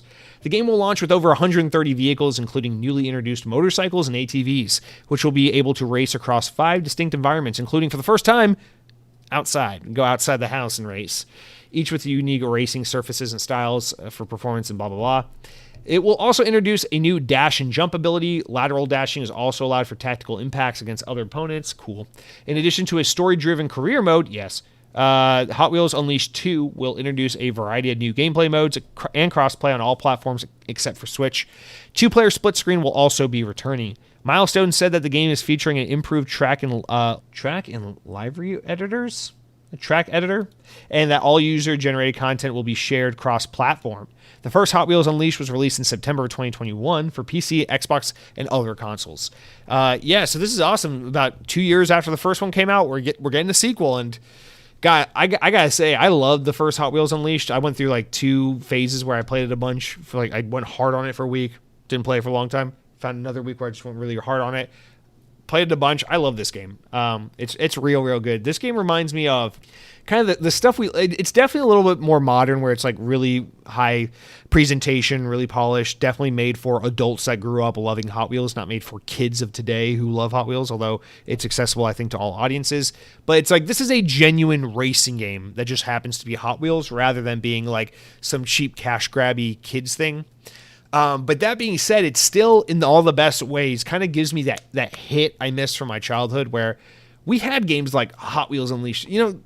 Gaming is just so serious right now. Like, just think about all the games we're looking forward to, or we recently played, or that we're all talking about in the conversation. I want the game where the guy's daughter dies, and then he has to survive the apocalypse with this little girl. I want the game where, like, the guy's got the gun with the chainsaw on it, and everything's like, there's these monsters and there's blood, and it's just sad and gray everywhere. And I want the game with the fucking, the I don't know, what are we looking forward to? Starfield, the space game where you can explore all the planets, and it's very serious, and it looks like the 70s, but also Todd Howard's making it, so it's going to be glitchy in a good way. And I don't know, like, I love all that shit. I love where gaming is. We got great games today, Cyberpunk, all that stuff. So realistic. It's so like, whatever. I guess realistic isn't what you want to say for Cyberpunk. It's so believable, and it's so serious. And I miss the crazy goofy shit. And I know the indie space still has that, but that's not the same. I'm talking about fucking, hey kids, dig into the bottom of your cereal box and pull out fucking this terrible SpongeBob game for your Xbox. Who fucking cares? It sucks. It looks like shit, but you're going to love it because you're 7 years old and you don't know any better. I miss that stuff. And Hot Wheels 2, although being a very, very, very apt, professionally made, serious racing game, still has that childish, fun, lighthearted spirit of like the kinds of licensed games we all grew up with in the 90s and the early 2000s. And for that, I absolutely just adore what this game is. It's just really, really good stuff. And to see that they're going to make more and more of it, I'm all for it. I'll be here day one. Let's do it. Fucking Hot Wheels Unleashed. Sorry, Forza Motorsport. You are now my second most anticipated racing game of the year. But yeah, Hot Wheels Unleashed 2. Trailer's out, so you can watch it if you want. It looks good. If you like the first one, I assume you'll probably like this one too. All right, next up we got Xbox. Update on achievements. Here, this story comes from True Achievements. Windows Central also reported on it as well. Microsoft is making some adjustments to the rules for developers to put their games on the Xbox Marketplace as pertains to the certification process for achievements. So up until now, this problem exists. I know it's been rampant on Xbox and PlayStation for quite some time, where like diehard achievement hunters or on the PlayStation trophy hunters will complain about this because it's quite an issue where there are these like cheap little crappy cash grab no name games that will get certified and put on the console, basically sold for $2 and then as an excuse to just throw some like fodder gamer score. So people just trying to buff their gamer score number can just buy these shitty little no name games where you just press start and then get 1,000 gamer score and that's it basically. And Microsoft is cracking down on it finally and basically saying, hey, we're going to change the certification process for achievements so that, people can't just do absolutely nothing and get a game on the store for a cheap gamer score. And so they're going to have a more rigorous system where achievements can be unlocked. All achievements have to be unlocked, or it can't be unlocked until after a few minutes of starting the game. So you can't just press start and get an achievement. Achievements won't be able to represent a thorough achievements must represent a thorough exploration or engagement with game's actual content, not just press pause or press start and here's all the achievements. So the other thing is that they said achievements have to be unlocked with some kind of minimal user input or core gameplay loop. It can't just be it can't just be press A for green and there you go, there's 100 gamer score. Now press B for red and there's 100 gamer score, and press Y for yellow, and it's got to be actual gameplay stuff. So this way they're going to kind of try and nerf the achievement spam, and the idea is that if a game gets submitted for approval and its achievements are that kind of fodder bullshit, they'll basically be denied access to being published onto the Xbox store, and they'll be like, sorry, you can't put your game here, and boom, it just kind of curtails that whole bullshit. And this is great. This is absolutely great. It adds some more gravity in meaning behind the gamer score, especially in a world where Game Pass exists. You notice everyone's gamer scores just jump dramatically because now people can try more games, and you definitely get a good feeling that some games care about achievements more than others. I'm looking at you, fucking Redfall, with your odd gamer score, but also just because some games it's I getting into some of the games I'm playing this week. There's one game I'm playing this week where it's there's 12 achievements in the game, and it's fucking hard getting any of these achievements. You play the whole game and get basically 2 or 3 achievements. And then other games, it's I just played the game on easy mode and went through the 8-hour campaign, and oh, look at that, I got 48 of the 50 achievements, and there you go. So it's the whole gamut is there, and the idea is just to put some kind of baseline of they got to put some amount of effort and care into these. Otherwise, it just kind of waters down, destroys the purpose of the whole meta game experience of achievement hunting. And so I think it's awesome that they're cracking down on that. I think it's taking them way too long, but better late than never, and good on them. So it's good update there. A new trailer was released this week for the Silent Hill Ascension. This is the new visual style interactive streaming series for Silent Hill. I had more to say about this the other day, but now I don't know what I was going to say about it because my mind's completely wiped through this. But yeah, this is a live streaming interactive series instead of a actual regular single player Silent Hill game.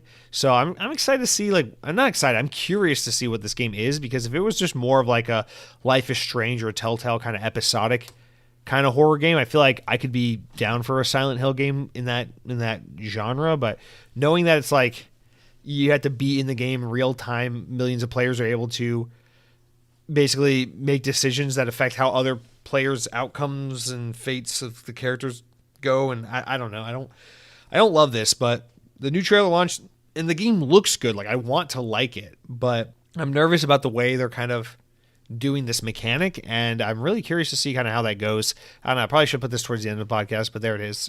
Trailer's out now if you want to take a look at it. The last thing I wanted to just mention is Lord of the Rings Gollum, worst reviewed game of the year. The game came out the other week, and it's getting just absolute shit on by reviews. And I don't know, the developer, Daylake, says that they deeply regret delivering an underwhelming experience and pledge to and improve the game. But yeah, the game's got it's got a 30-something Metacritic score, and it's just being absolutely shit on. And apparently it's not that the game's broken or anything. It's just that the game is just insanely uninspired and basic. Now, I smell a little bit of it being there were some bad reviews on this game, and then everyone took the narrative and ran with, oh, the game's absolute dog shit, 1 out of 10, irredeemable. But from what I can tell, because I've tried to watch videos and get a sense of what this game is, and it just looks like a very PS2 era, not platform, but adventure single player kind of game. Just something that we kind of grew out of a long time ago. Something that might have been a 7 out of 10 in 2004.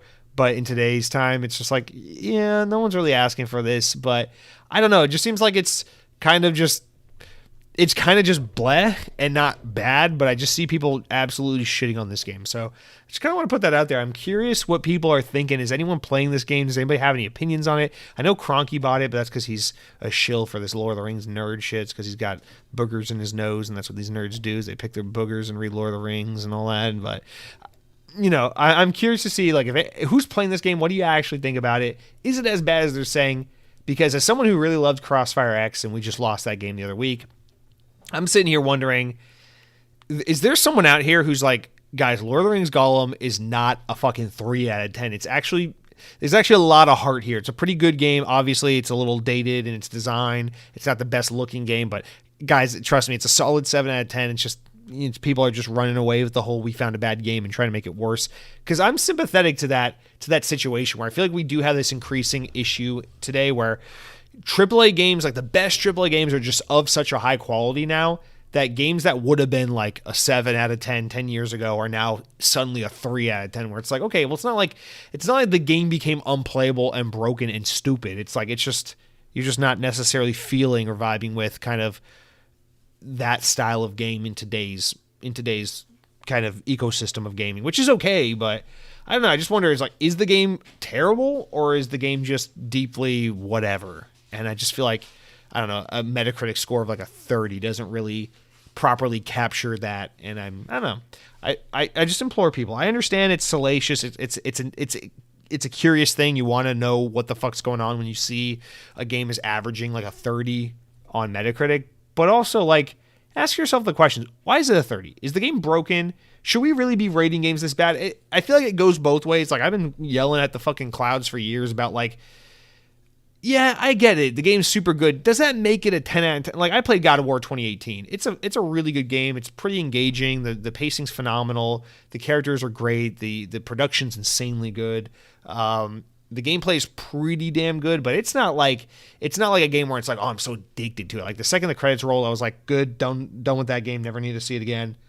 It's not that much fun. It's a really good experience, but the gameplay is not that engrossing. And everyone's like, 10 out of 10, 10 out of 10, 10 out of 10. I'm like, yeah, God of War is a great game, but is it a 10 out of 10 just because the presentation is really good?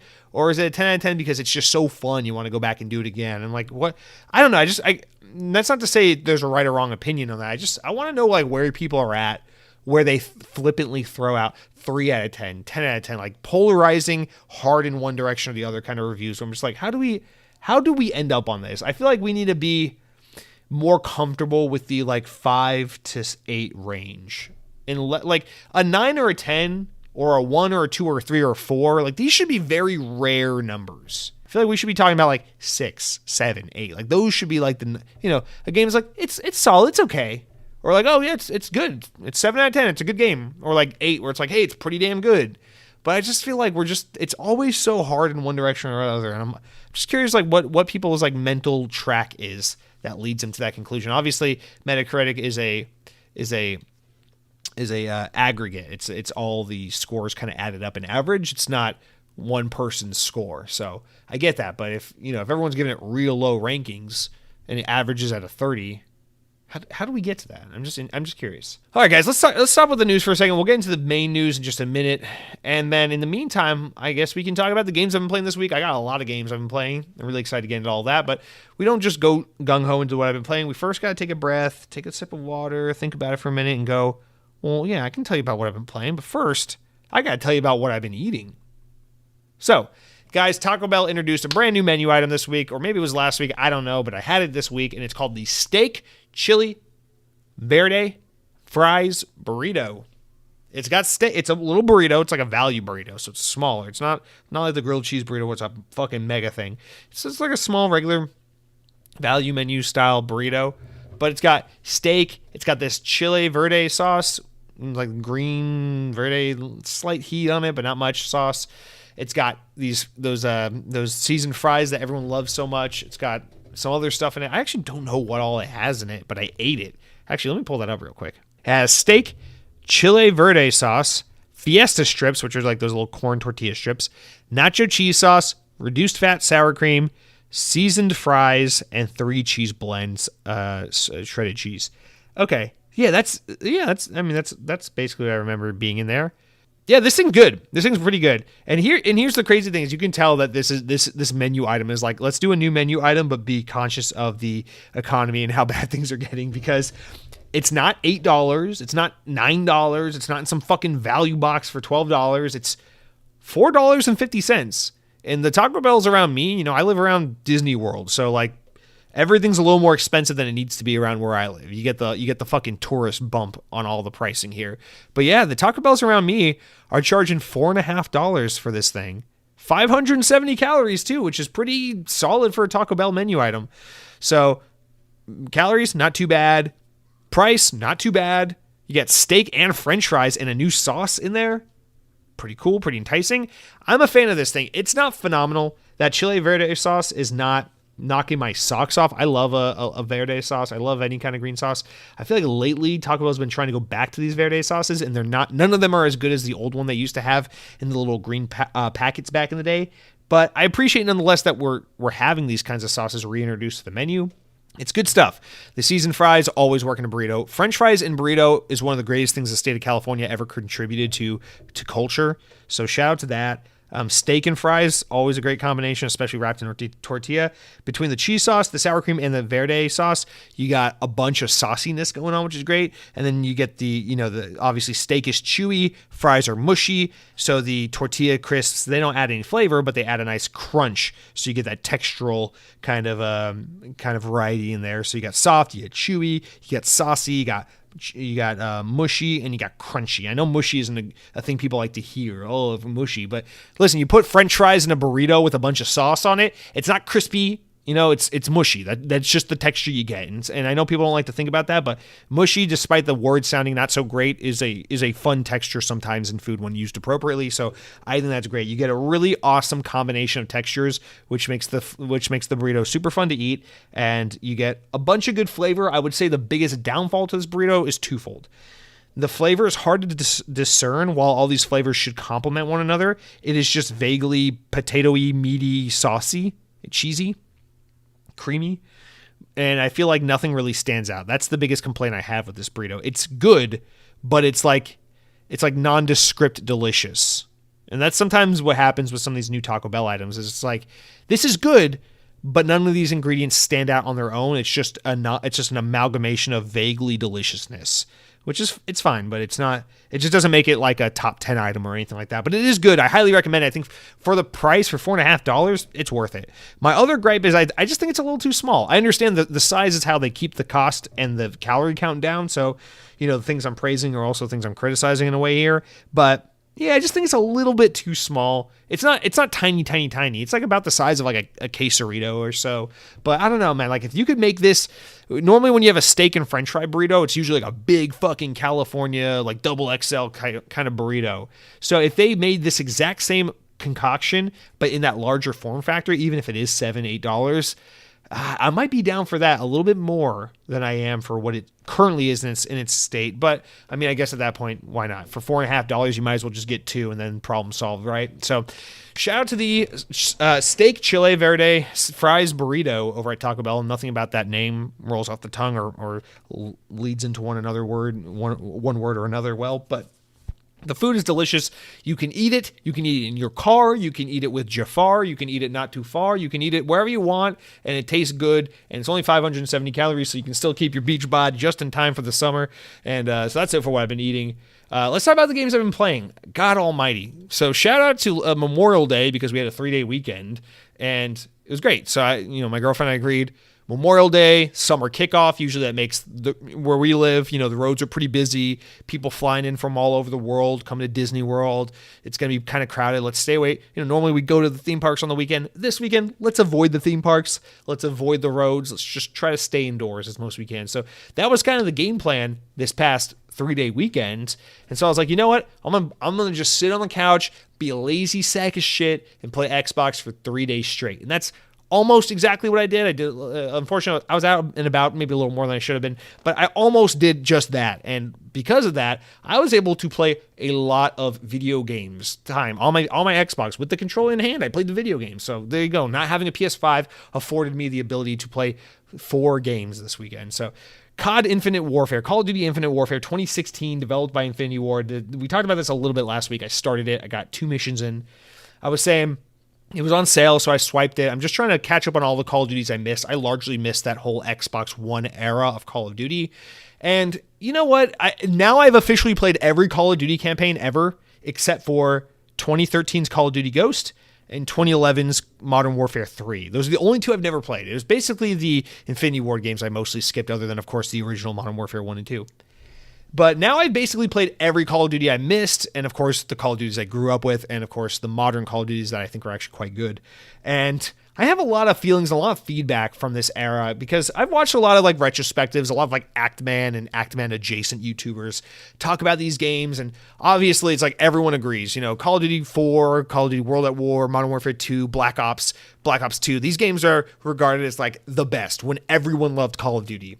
And then the modern Call of Duty games like Black Ops Cold War, the new Modern Warfare 1 and 2, I think most people agree it's like they're better than they were a few years ago, or they're pretty good, or it's kind of like Call of Duty's back to what it was, but there's still the contingency of people who are like, I'm just tired. Call of Duty's so old at this point, I don't give a shit. So it's a little more half and half, but I think people are generally in a good or a better place with the franchise today than they were a few years ago.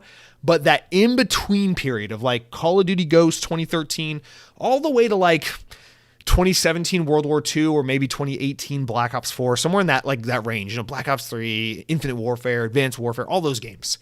That's the kind of like dead zone. I understand there's a bunch of like Gen Z kids right now who are growing up who, for them, those were like the Call of Duties they grew up with, and they're going to love those games. And unfortunately, we're going to have to endure YouTube videos in the coming years of people being like, here's why Black Ops 3 was actually the best Call of Duty. Fuck you. You're a terrible person. But until we get to that point in time, I think we're at a place where collectively we all kind of agree that like sci-fi, jetpack, running on walls, Titanfall knockoff era of Call of Duty was kind of like, it was like the rough time for Call of Duty. It was easy to stay away. Back in those days, I had no problem being like, I'm off. I'm out Call of Duty. I got Halo 5. I got Titanfall 2. I don't need you, right? But man, going back and playing through all these, I just have so many conflicting feelings, because some of them I'm like, okay, this game was better than I thought it'd be. And some of them I'm like, yeah, I can see why people were really not happy with Call of Duty during this time period. And Infinite Warfare is such a tale of two stories. You know, a game like Black Ops 3, which I finally played for the first time 2 years ago, that game's so cut and dry. Black Ops 3 is so easy for me. And I say this as someone who loves the Black Ops games. I love Treyarch. I think they're the best COD developer. Black Ops 3 has great zombies and dog shit multiplayer and dog shit campaign. End of story. That's all you need to know.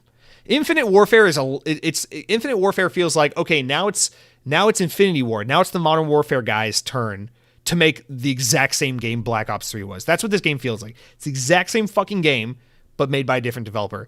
And the results are entirely different, because Infinite Warfare, it's the only time Infinity Ward ever tried to do zombies. Zombies was always Treyarch's thing. But with this game, Infinity Ward for the first time agreed to do zombies.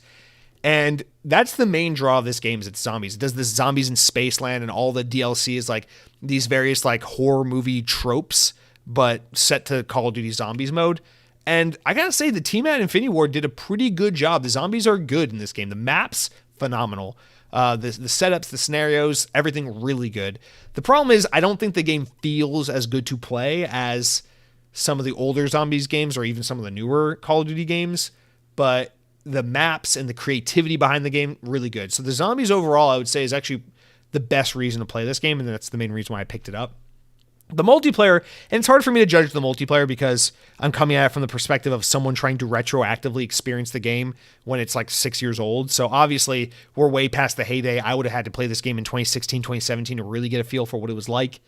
But as somebody who's like retroactively trying to throw a couple hours at the game just to see what the multiplayer was like in this game, God damn, it's terrible. It's so bad. It's just like Black Ops 3. The multiplayer is so bad. Call of Duty on these fucking generic future space maps with fucking laser guns running on walls with jetpacks is such a terrible, terrible game. It's so bad. It's so irredeemable. I hate it.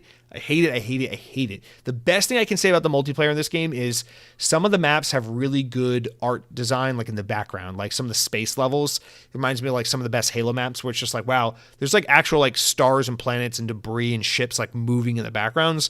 And if you stop playing the game for a second and just look around you, like the environmental art, like the fucking artwork in this game is pretty cool, especially for a Call of Duty, a game that you generally think about like fucking like bro man USA shooting fucking brown people in the desert. Like, whoa, now all of a sudden we're out in outer space and like it actually is like kind of pretty to look at. So shout out to that one aspect, but otherwise multiplayer is complete dog shit.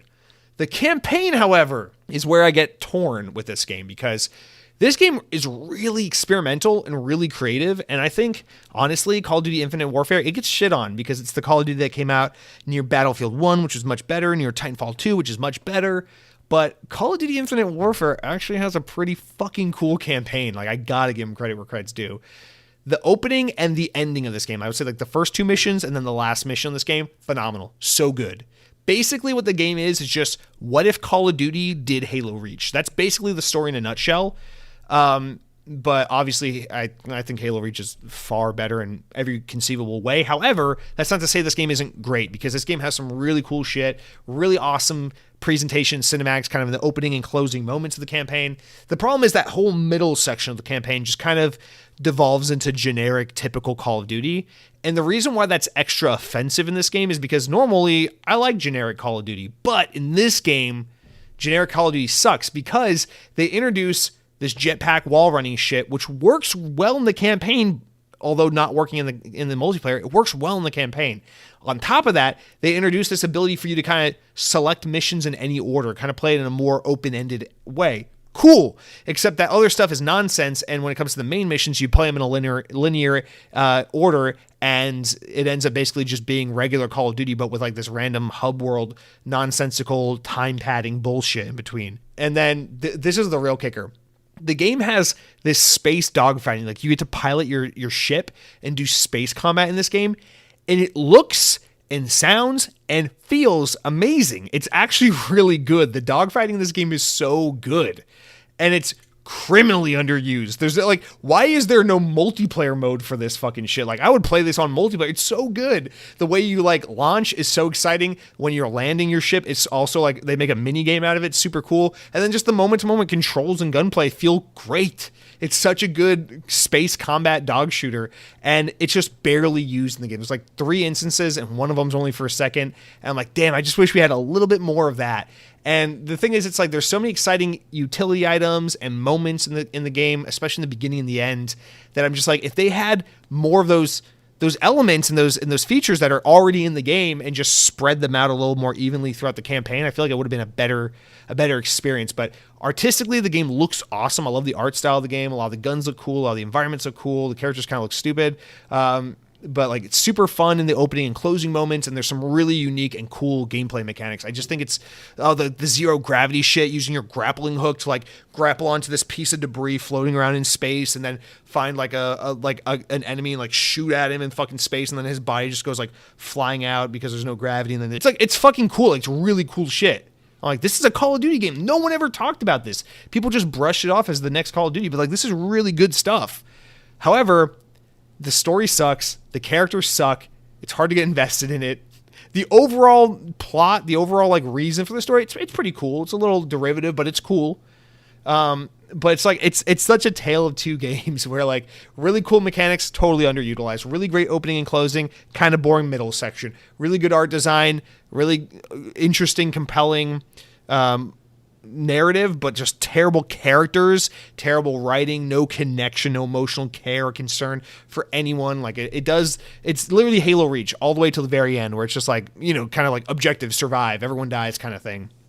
But it's just, I don't know, man, like it doesn't, I want to love this campaign, and I ended up just thinking it's a really promising and really high, it has a lot of potential, but ends up just being kind of a middle of the road campaign. So honestly, I do kind of, if you're a COD fan, you never played it, I recommend it. It's better than a lot of other Call of Duty campaigns, but it doesn't reach the highs of like the newer Modern Warfare games, or like the best Black Ops games like Black Ops 1, 2, or Cold War. It's not like that level of good, you know, with the campaign, but it's not bad. In fact, I think it's underrated. It's much better than Black Ops 3, I'll say that much. It's much better than Advanced Warfare, Black Ops 3. Black Ops 4 didn't have a campaign. It's better than World War II, which I never even finished the campaign because I got so bored of it. Like, it's for that era of Call of Duty, it's pretty damn good. So, it doesn't even have Kevin Spacey, so you don't got to worry about that either. So, shout out to Infinite Warfare. I'm glad I finally played it. The zombies are pretty good. The campaign was a decent time, and I think a little bit underrated. and shout out to them for taking all the risks and trying to do something different with that game. Although I definitely prefer something like Modern Warfare 2019 or Modern Warfare 2, like the one that just came out last year, because the campaign is so exciting. It's so like on the edge of your seat, just awesome B-movie action bullshit. I love it. It's so good. The other thing is like these newer Call of Duties that have been pretty good, like Black Ops Cold War, Modern Warfare 1 and 2, 2019, 2022, like the characters are so cool. Like I watch them over and over again. Like they're like Mission Impossible meets G.I. Joe, and like it's just all the characters. I love them. I want to buy fucking action figures and like all the shit. It's like it's so fun. I'm so deeply invested in some of these newer Call of Duties because I think they've really hit a stride with these campaigns. And a game like Infinite Warfare kind of sucks because I don't love those characters. I don't love any of those moments with those characters, but I do love a lot of what they built around those characters. And I feel like that game's just kind of lost to time, written off of as one of the bad Call of Duties, when in actuality it was a really cool idea with a lot of really promising aspects that just ended up kind of getting washed away. So I know obviously it's like, you don't feel bad for Call of Duty. It's the best selling game. I get it, but also like, you gotta understand, tons and tons of people play Call of Duty and no one pays attention to the campaign. And I feel bad for all the people that work so hard to make these really interesting campaigns, only for people to just bitch and moan online about, oh, the MP5 isn't balanced properly. It's like, yeah, but like, take the 5 hours to play the campaign and enjoy it, because it's pretty good too. But anyway, so that's Call of Duty Infinite Warfare. I'm basically done with that at this point. I might play a little bit more zombies because my girlfriend likes it, so it's a good thing for us to do together, but other than that, I'm back to Modern Warfare 2. I don't need that. The second game I played was Ravenlok. So my plan was to play Alan Wake. I bought Alan Wake Remastered. It was on sale for like $10. I'm going to play Alan Wake because Alan Wake 2 looks so good. I'm finally going to get through this game. Last time I played it, I only made it like 2 or 3 hours in. I'm going to finally play through Alan Wake. It's a really embarrassing game in my backlog, so I got to get it done. Alan Wake needs an update. Okay. All right. So I'm going to play Ravenlok now. I don't know why it's here. I've been meaning to. I downloaded it a couple weeks ago. Let's give this a go. I'll play for 30 minutes while Alan Wake updates, and then I'll play Alan Wake. I ended up getting sucked into this game and played it for 4 hours straight and beat it. So Ravenlok is a game that came to Game Pass a couple weeks ago, just launched by a new developer from Toronto, I believe, Coco Cucumber. And this game is really, really charming. I thought it was going to be like a little Zelda clone, but that's not all what it is. It is just a little third-person action 3-hour adventure. Very heavily, like, very Lewis Carroll inspired, very Alice in Wonderland inspired. Aesthetically, opening moments of the game are very Pokemon inspired. And it's just this, you play this, like, no-name girl, you get to name her, and then you just get set off in this little adventure. You move into this home with your parents, and then it's like you fall down the well, kind of, so to speak, and you end up in this fantastical land, basically like Wonderland. And yeah, it's just this really cute story. There's all these little anthropomorphic creatures, and there's this dark evil queen that's like taking over the land, and you got to find the 3 crests and go through the 3 forest areas and collect the things and unlock the castle and defeat the queen and restore peace and happiness to the world, whatever. It's just a cute little Saturday, Sunday afternoon, 3-4 hour game. And I really didn't think I was going to be as grabbed by this game as I was. Like, I knew I wanted to try it, but man, I really like this game. Its art style is super cute. It's like this, what if we took the N64 kind of aesthetic and like hyper stylized it to make it look a little pretty? And it's got like this Pokemon influence while also having this little touch of Zelda, but just being like a light, no puzzle solving, just straightforward kind of adventure game. Very rudimentary combat, just a sword and a shield. The shield you almost never use. You got a couple little magic spells, but otherwise, it's basically just X to attack with your sword, and that's about it. Basic little leveling system where, you defeat enough enemies, you get enough points to spend on upgrades, and you just level up your character. That's all it is. It's just level up. It's not distributing your upgrade points to different attributes and skills. It's just simple level up from 1 to 2 to 2 to 3 to 2 to 3 to 4, whatever, and just get a little more strength, a little more defense, all that. And it's fun because you do backtracking throughout the game, so you feel yourself as you go through previous parts of the game, as you progress to the next stage of the game, that like, wow, like the enemies in this part of the game are super easy to fight now because I've become more powerful, and now I have these other little abilities that make the sword play just a little more varied, and it's very fun. I guess there technically is puzzle solving, but it's very, very light. It's like It's like you go up to this guy and he's like, I will not open the door until you bring me this feather. It's like, how do you get the feather? It's like, well, you go fight the bird over there or something like that. It's not like super intense or anything. And it'll take you 2 seconds on YouTube if you get stuck to figure out exactly what you're going to need to do. That will take you 4 seconds to get back into the action. It's a very fun, well-paced little weekend afternoon type of game, and I really quite enjoyed my time with that. I thought it was charming, it was cute, it was a lot of fun, and it's one of those games that kind of gives you the achievements pretty easily. You're getting achievements left and right. It's basically one of those play through the whole game and you'll get 90% of the achievements. And I liked the game so much that, and it was so respectful of my time, only being like 3.5 hours. So when I finished, I was like, well, let's see what achievements I don't have. And there was only about 5 achievements I didn't have. I looked up an achievement guide. I'm like, okay, I just got to do this side quest and then fully level up my character and buy a couple bombs from the shop. And like, let's see. It ended up taking me like an extra 45 minutes to get the rest of the achievements, and I ended up getting 1,000 gamer score out of it. And it was, it's a little cheesy with the gamer score. It's a little too loose with the gamer score, I'll say. But it's not like you do nothing to get it. Like you do things. It's just a short and brief game, so there's just not much to it outside of that. But yeah, I'd say it's not Zelda, but it is a little bit Zelda. It's Zelda meets a little bit of Pokemon with some Alice in Wonderland aesthetic, and it's just a brief, short, sweet little afternoon game, and I loved it a lot. I don't know. Ravenlok, highly recommend it if you're just looking for something to try on Game Pass and something new and interesting to give a go. This is one of those indie games where it's like, I would have never bought this, never played this if it weren't for Game Pass. Game Pass absolutely introduced me to this game I otherwise wouldn't have played. Had a great time with it. It's definitely a memorable little experience that will stick with me, and I can imagine myself, at the end of the year when I'm going through the games I played this year, my favorite games I played this year, going, Ravenlok. By no means my favorite game of the year, but certainly a game I had a lot of fun with, a very pleasant, unexpected surprise.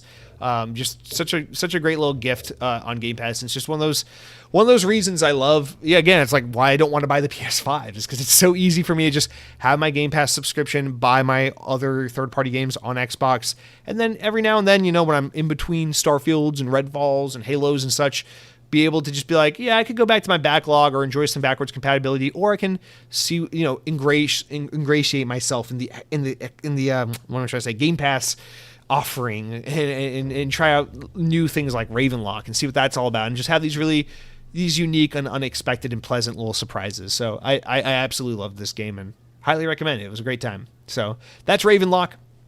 Other games I've been playing, 2 more. Gears 5 Hivebusters. I never finished this. I got like halfway through it when it came out, and then I was like, why did I not finish that? So Cronky and I sat down one night this weekend, and we played through the whole thing start to finish. It's only about 2.5 hours, 3 hours long. Fun little DLC side campaign. Obviously, this was just kind of a thing they threw out to promote the Series X. It's a little additional content for Gears 5. It's nothing groundbreaking. I think it's actually some of the more boring recent Gears of War content, but the environments and locations are very pretty and varied and fun that way. It's a good little additional Gears of War dopamine hit if you're looking for some more Gears of War, but I don't have much to say about it. Yeah, man, we were talking about it while we were playing. I'm like, it just so sucks that Xbox One was so doomed at the end of the generation anyway. It's like, why even bother putting out Gears 5? What they could have done, because Gears 5 came out in 2019. It came out a year before the Series X.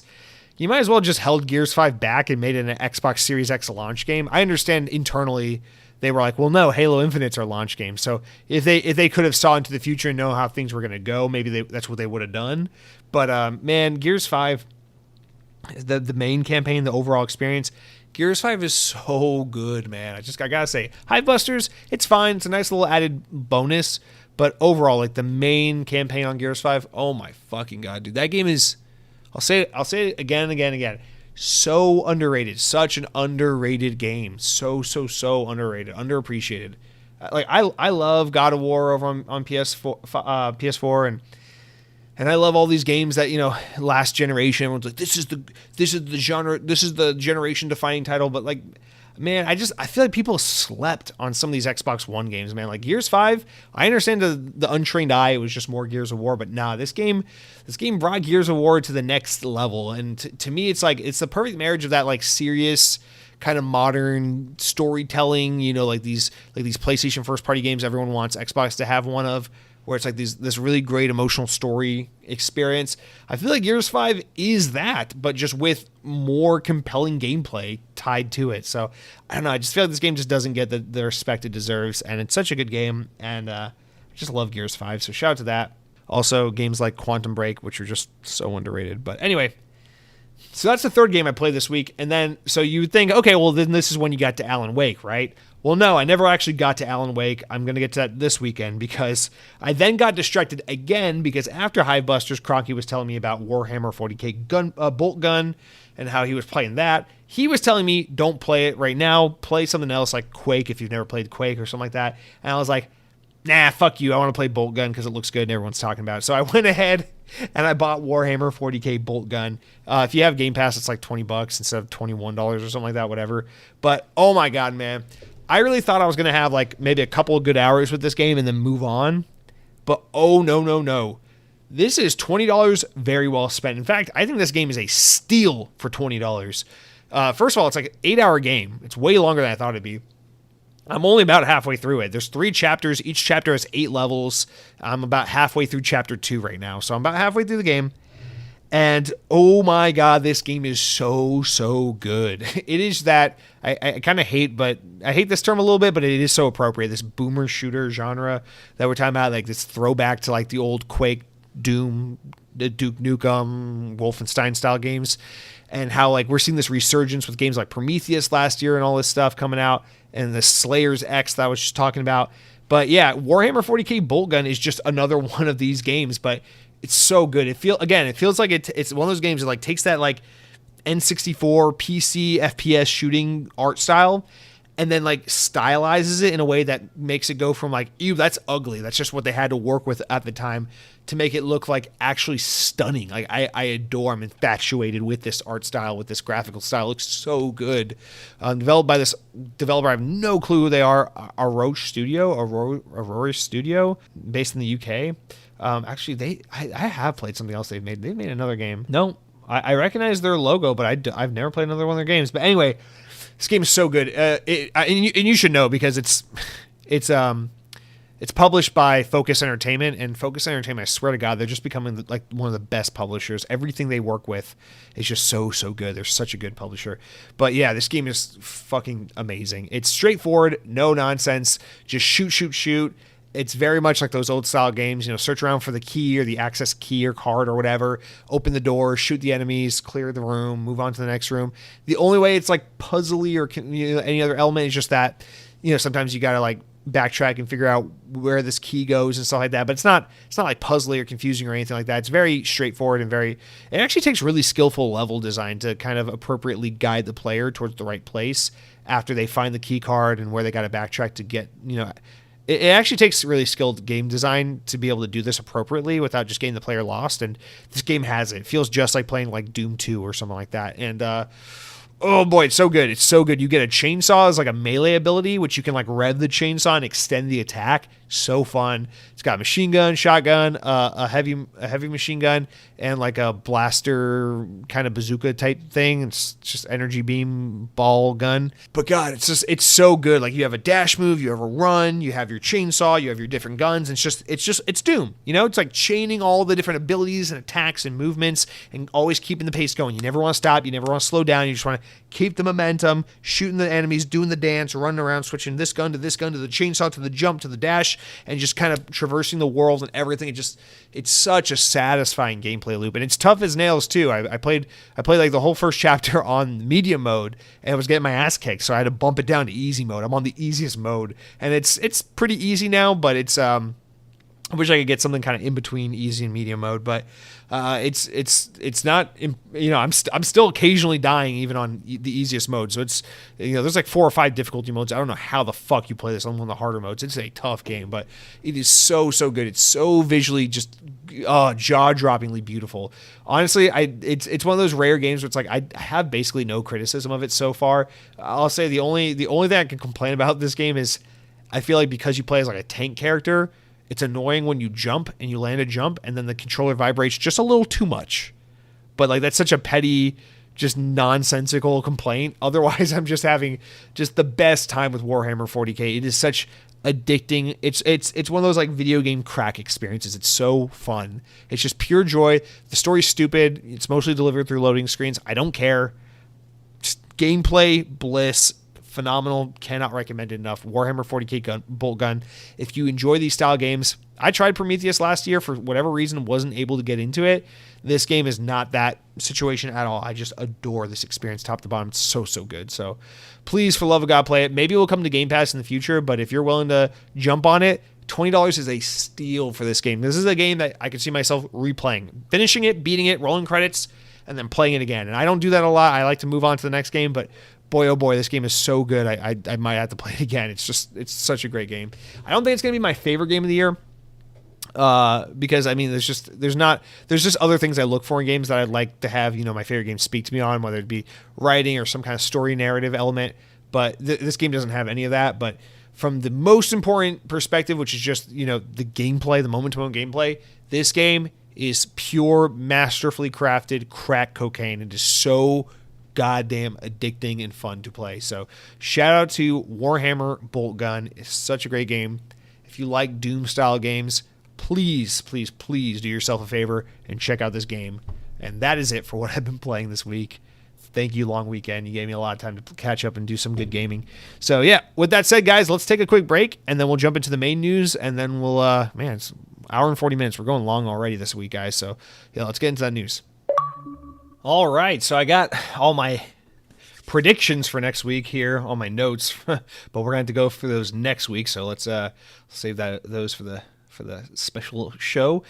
Getting into our actual news for this week, I want to talk about, because there's not a lot of huge news obviously happening in Xbox right now. We're waiting for the showcase. That's when we're going to get all the juicy details that will keep us fueled and satiated for the next couple of months. But until then, there's something kind of going on. Obviously, we got a lot of Fallout news, not Fallout the video game, but like news that has fallen since the PlayStation showcase last week. And it sparked kind of a larger conversation I want to kind of introduce here about where the industry is in general. This is not a dig at PlayStation. It has been in the past a dig of mine at Xbox, but now I think we're starting to see possibly a larger issue. So I just want to bring this up.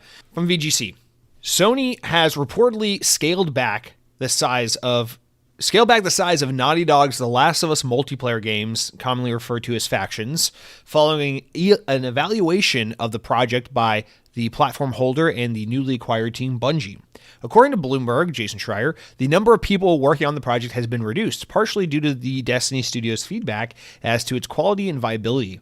Quote, Bungie raised question about The Last of Us multiplayer project's ability to keep players engaged for long periods of time, which led to the reassessment, the report claims. According to the publication, while the game has not been canceled, many of the developers have been moved to other projects and a small group remains while Sony reevaluates the direction they want to take.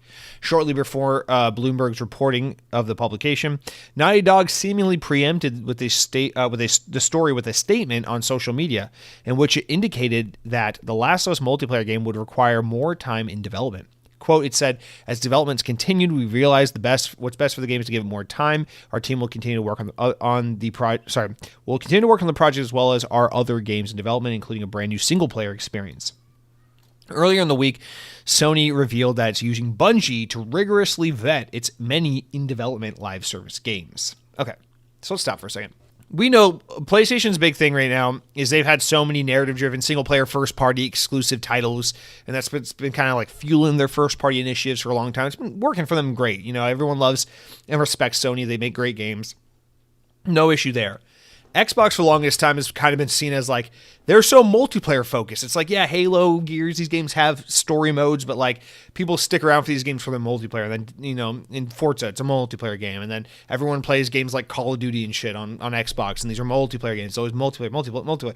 And that's always kind of been the criticism levied at Xbox. However, we're now at this funny turning point for both brands where I think Sony is looking at, even though they're doing great and they have, these single player games selling 10 to 20 million copies and doing phenomenally well. They're looking at, of course, games like Fortnite and these other games as a service type games, these games that you develop one time and then they just fucking print money forever and ever. And all you got to do is keep a team on supporting it with new events and seasonal content. And Bungie, of course, with Destiny. And they're saying, that's where the money is. That's where the real money is. Obviously, Sony makes great money off of things like Call of Duty and Destiny because they get a 30% share of everything sold through the PlayStation Network. So when you play Destiny on your PlayStation and you buy silver, the in-game currency, or you buy the new season pass or whatever, 30% of that purchase goes to Sony because you did it on their storefront. When you play Fortnite and you buy a $20 fucking Dragon Ball Z skin for your Fortnite character, 30% of that purchase goes to Sony because you're doing it on their platform. Same works for other platforms as well. And they make so much fucking money off that shit that what's happening is the past few years, Sony's been looking at it and they go, we put hundreds of thousands of dollars and 5-6 years into developing these amazing single player, first party, narrative driven, boundary pushing experiences with like Last of Us and Ghost of Tsushima and all that. But the problem is they're expensive, they're time consuming, they're risky as hell. And when you release them, you make a shit ton of money in a very short period of time. And then that's it until the next game. Meanwhile, you put out something like a Fortnite, the opportunity for it to succeed because that space is so competitive is a lot harder. Like the likelihood that you'll succeed and build a sustainable live service game, it's so slim. It's basically just a fucking crapshoot as to which games work and which ones don't. But if you can manage to get one out the door that works, you got a fucking cash cow on your hands. Microsoft knows that. They got Sea of Thieves and Minecraft. That's their version of those games, Epic knows that with Fortnite, all these different companies. We got all these different games out there just kind of doing that. And obviously Bungie knew that well with Destiny. So you look at what PlayStation's been trying to do. They're kind of going in the direction of Xbox, while Xbox is trying to go in the direction of PlayStation a little bit. And now, I don't think Xbox is trying to strip copy PlayStation. They've obviously embraced their kind of diverse portfolio of games, especially with all these teams they've acquired. They got multiplayer games, they got single-player games, they got strategy games, they got first-person shooters, they got everything. Mature, regular content, racing games, whatever. Xbox is trying to run the gamut, but no doubt Xbox feels a pressure to try and deliver more high-quality, narrative-driven, single-player experiences, and that's definitely something we're going to see more and more of with games like, Starfield or Perfect Dark or Fable. So clearly they care about it. Clearly they want it avowed. That's what these games are going to be, even though we're still going to have multiplayer games like Forza and Contraband and State of Decay and Sea of Thieves and all that. So best of both worlds, right? Well, Sony's trying to do the same thing. They've got the single-player base covered. Now they're trying to get the multiplayer base. Xbox has got the multiplayer base. They're trying to get the single-player base covered. They're both kind of fighting for the opposite thing to have a more well-rounded portfolio.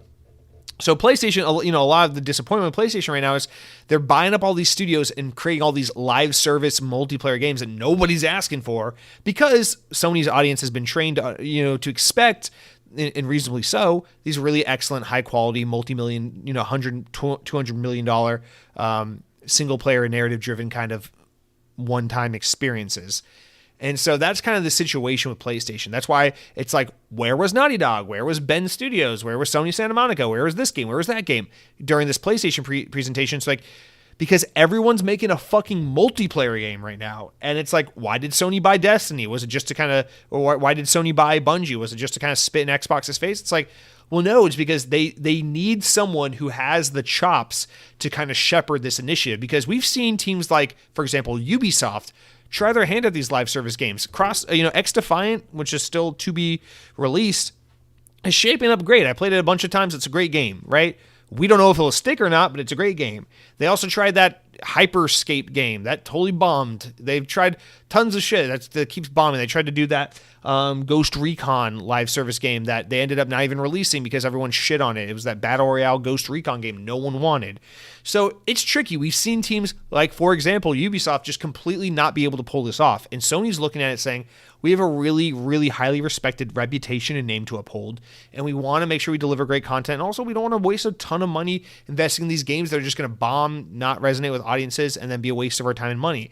So they're using Bungie as basically the super awesome, hyperly seasoned, expertly crafted team of veterans who are able to go through these PlayStation studios and say, hey, this team's working on this multiplayer game, this team's working on this multiplayer game, we think this works, we think that doesn't, we think this is a good idea and you need to take that further, we think break this off from the game and then you got a great idea, or remove that element and this game will be better. And that's what they're having basically happen is Destiny, or I keep saying Destiny, Bungie be these like auditors of these multiplayer initiatives for Sony, especially considering a lot of their first party teams are not really multiplayer centric developers to begin with.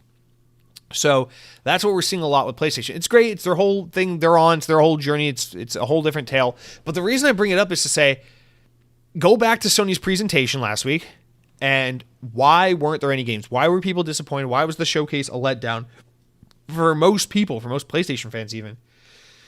It's because they're trying this multiplayer live service stuff, and it's hard to get these games out the door, and they're time consuming, and they're a lot of work, and they're daunting as hell to make, and nobody knows what they're doing, and it's tricky stuff. And so you look over on Xbox, and it's like, well, what's their excuse? And it's like, well, because they're treading new territory, and it's tricky stuff, and getting these live service things off the ground is rough business. And 343 has been struggling with Halo, and that's been a whole mess behind the scenes that we didn't know about until recently.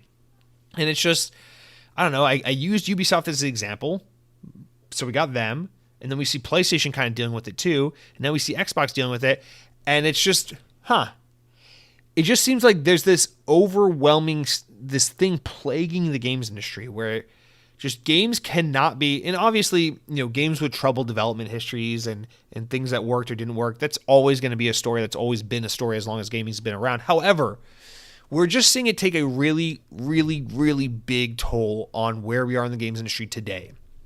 Obviously, as we always say, the pandemic played a part in it. Obviously, we lost a lot of time in development and pushed things back and delayed things a lot with work from home and quarantining and the pandemic and all that. However, we've gotten to a point where we're far away enough from that where it's like, I don't think that's all there is to the story. At this point, it's like, where's the reveal? What is this studio doing? Why has it been so long? What are they working on next? Et cetera, et cetera, et cetera. And a lot of it is just the industry is moving these really uncertain directions. This generation, when you think about it, like I was thinking about the other day, the Xbox Series X will be 3 years old in December. And I'm looking around saying, what are the games that justify this console's existence? I don't fucking know. Halo Infinite clearly isn't it. Everything else is still yet to be released. And, you can laugh about it and say, well, PlayStation's got more. Well, think about it. What does PlayStation have? They had a Ratchet & Clank game. Okay, Ratchet & Clank could be on any console, right? They had a new God of War game that was also on PS4. They had a new Horizon game that was also on PS4. They're kind of in the same boat right now where it's like their console's almost 3 years old, and they don't really have anything that's like said, boom, here is why PS5. Couldn't have been PS4. Here's why PS5. And it's just everything in the industry is in such a laggy lull of a state. And it's because everyone's going after these super expensive, super dynamic, super large scale games as a service type, whatever games, cast a wide net. And we all have to pivot as a result of it. Sony's going deeper into PC and multi-platform support. Xbox is all in on Game Pass and PC and mobile and streaming and all this shit. And it's like the focus is so spread apart and so blurred at this point that it's just like nobody's just working on games to support these platforms. And I feel like we have a larger situation here where we're just in the middle of this generation of gaming that I feel like is kind of just not definable. A huge rumor for that PlayStation showcase was they were going to have their PS5 Pro, their kind of mid-generation upgrade, revealed, and that it was going to come bundled in with Spider-Man 2, and it was going to be a whole marketing push. And that even, one of the rumors is that even Microsoft's obviously working on one as well, and they might even announce theirs this summer. They might show it during the showcase and be like, hey, Starfield unfortunately is 30 FPS on Xbox Series S and X. However, it's 60 FPS on PC, and it's also 60 FPS on this. Introducing the Xbox Series X version X. It's got 2 more teraflops and can run Starfield at 60 FPS. It's our mid-generation upgrade, like the Xbox One X was. Sure, they can reveal that, they can show that, but here's the thing, it's like, maybe these boxes are ready to go and be shown, but they're not being shown because we're almost 3 years in, and these fucking boxes haven't even proven themselves yet. The only thing about my Series X I love so fast is that it's just snappier. And that's great, don't get me wrong. I don't regret buying it. I love it. But, it's just snappier. I don't feel like I've played a game yet on my Series X where I'm like, oh, this just couldn't have been done on the Xbox One. I mean, I guess. Sure. Like, games definitely run and perform better. But it's just, I guess it's not, I don't really mean to talk about performance, because if we're just talking about performance, yeah, sure. The Xbox Series X clearly runs games better than the Xbox One, no doubt about it. But it's just, we haven't seen an output from these first party teams that have defined these new consoles yet.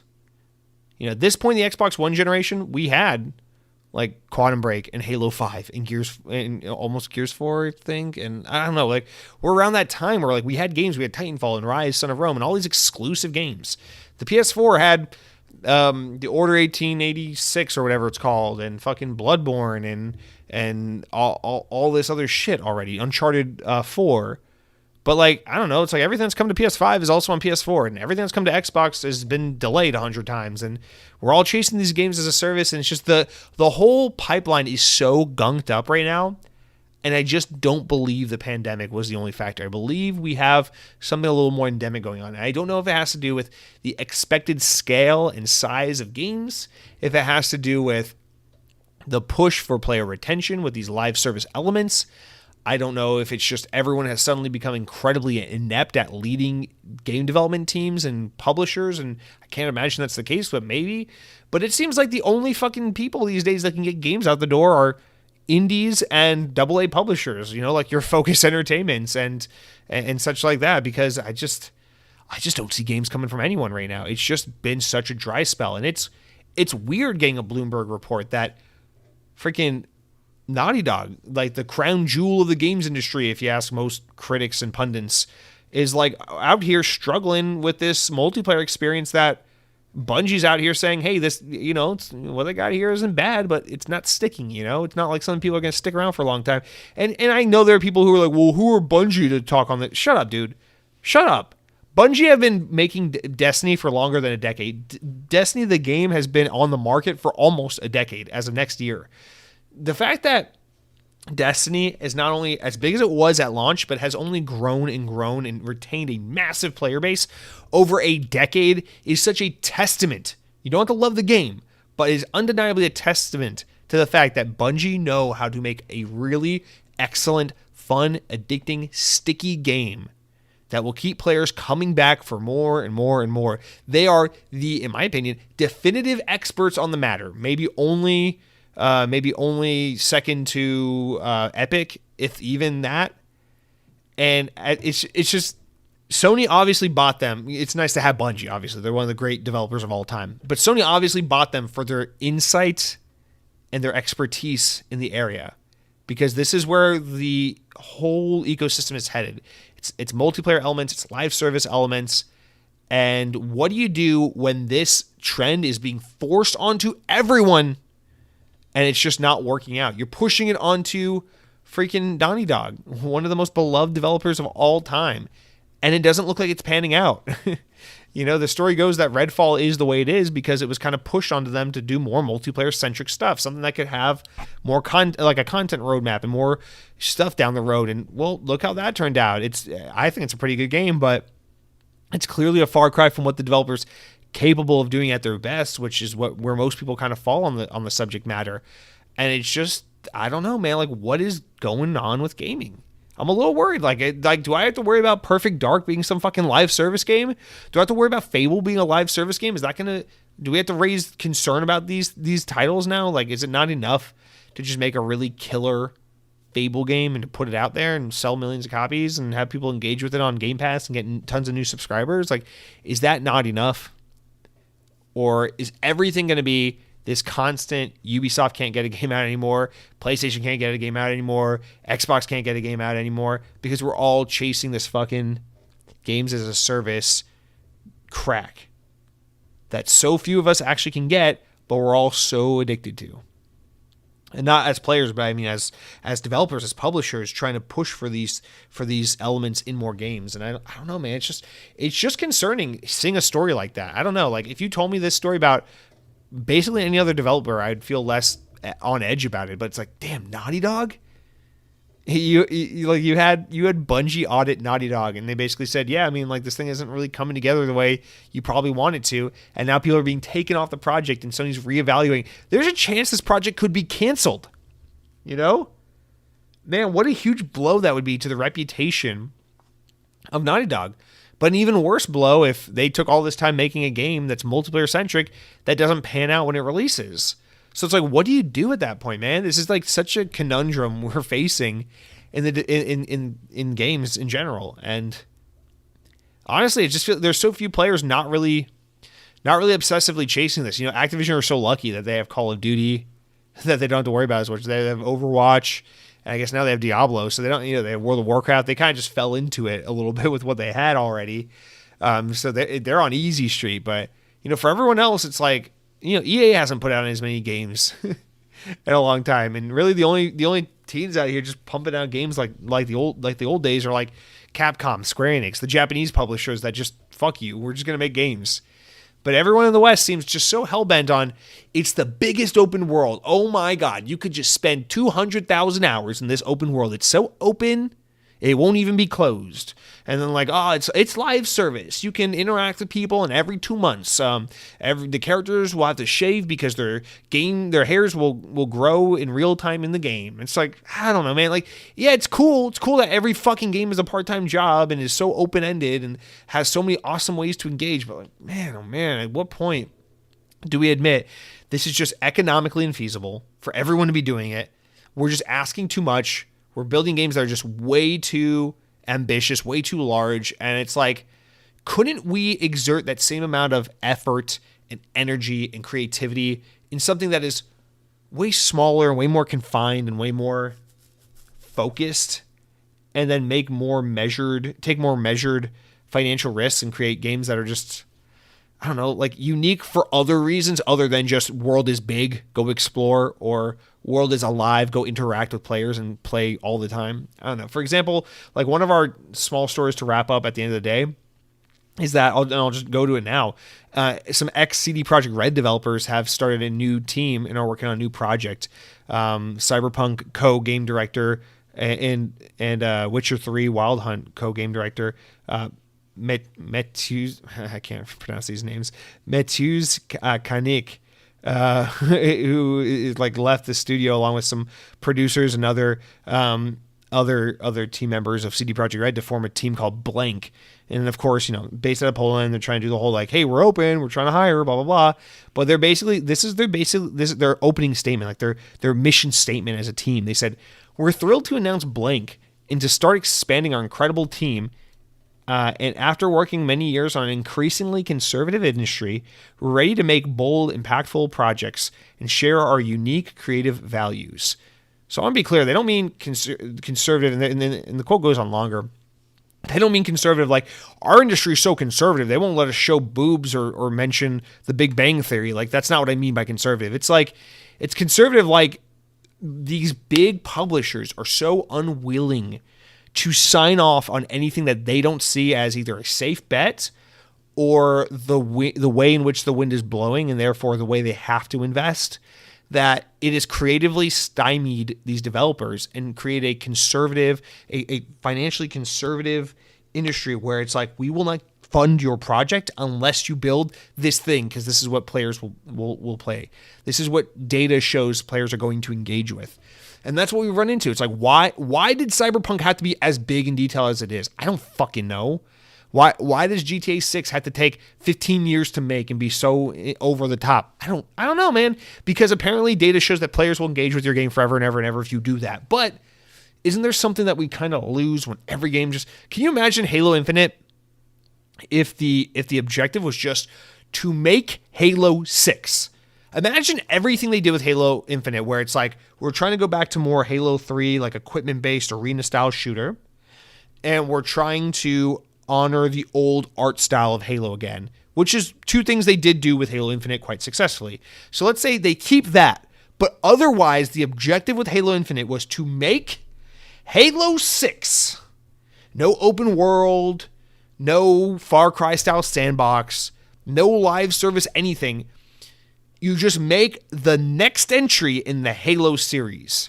What if that was the pressure that was put on them? And listen, we don't know the story, honestly, in that regard. We don't know if Microsoft put the pressure on them and said, it needs to be open world, it needs to be games as a service. We don't know that. We know that 343 wanted to make an open world Halo game for quite a while. They talked about it even during the Halo 5 days, and that's why Halo 5 has those weird interstitial kind of walk around for 3 minutes and the level's over kind of missions, is because they were experimenting with open-ended level design and things like that.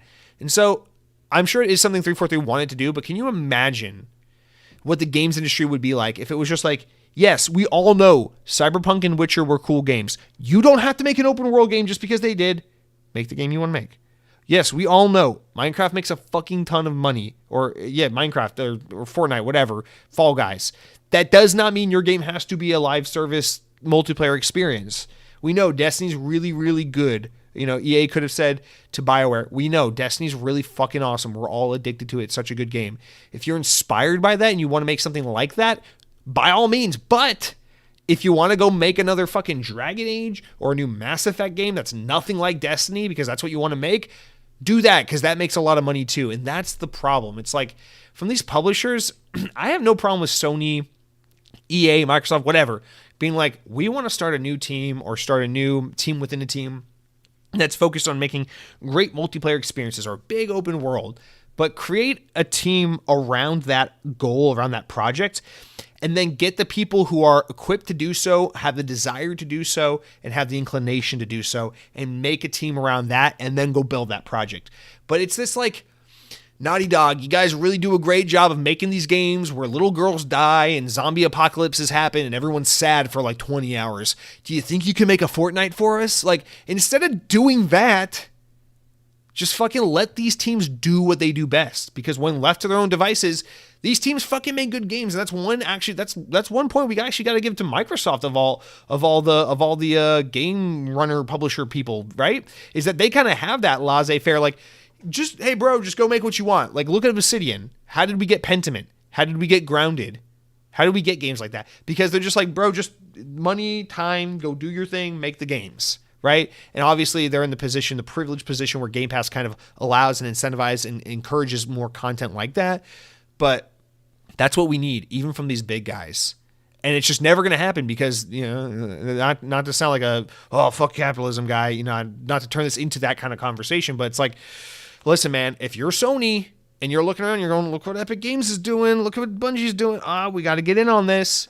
I get it. You have like the obligation to your shareholders to be like, this is the trend the market is taking. We must follow this trend and therefore compete in this space. And that is how we will grow the business and make more money for the shareholders and ultimately money, and fuck everything else. I get it. You have to do it. But at the same time, like, what are we losing? Because the past 3 years of gaming, I understand, again, the pandemic happened and it delayed things and gunked everything up. Again, we're getting to that point. This is the summer where, between Summer Game Fest, between Xbox's showcase, between Sony's showcase, I expect to see tons of gameplay, tons of game reveals, tons of release dates, solid release dates, and tons of variety of gaming, because we're past the pandemic enough to where that shouldn't be the thing holding us up. And it seems like the thing that's holding us up is there's just this weird, arbitrary, but totally necessary pressure for everything to be the biggest, most expansive open world you've ever seen. There will be so many NPCs to interact with, you'll think you're married to an NPC. You'll go to bed with a fucking dialogue tree every night. And when someone asks you what time you're coming home from work, you'll only know how to give fucking directions for the next quest line, because you'll be a goddamn mush-brained NPC by the time you're done playing our epic, awesome quest where every character has blue hair and has a weird a Cal art style and fucking whatever, because every game looks the goddamn same these days. I don't know, man. Just fucking, it's a huge concern I have looking at this. It's actually one of the few things that keeps me pretty optimistic and excited for Xbox. Is I'm like, okay, well, say what you will, but like the one thing I know is whatever these games end up being, Fable is nothing like Avowed, is nothing like State of Decay, is nothing like Gears of War, is nothing like Forza.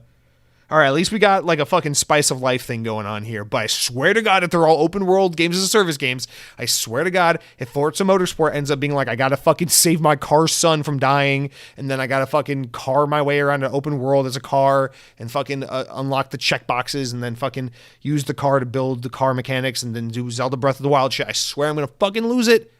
I swear I'm gonna get into knitting. I'll do it. I'll sell my Xbox. I'll become a knitter. I'll do it.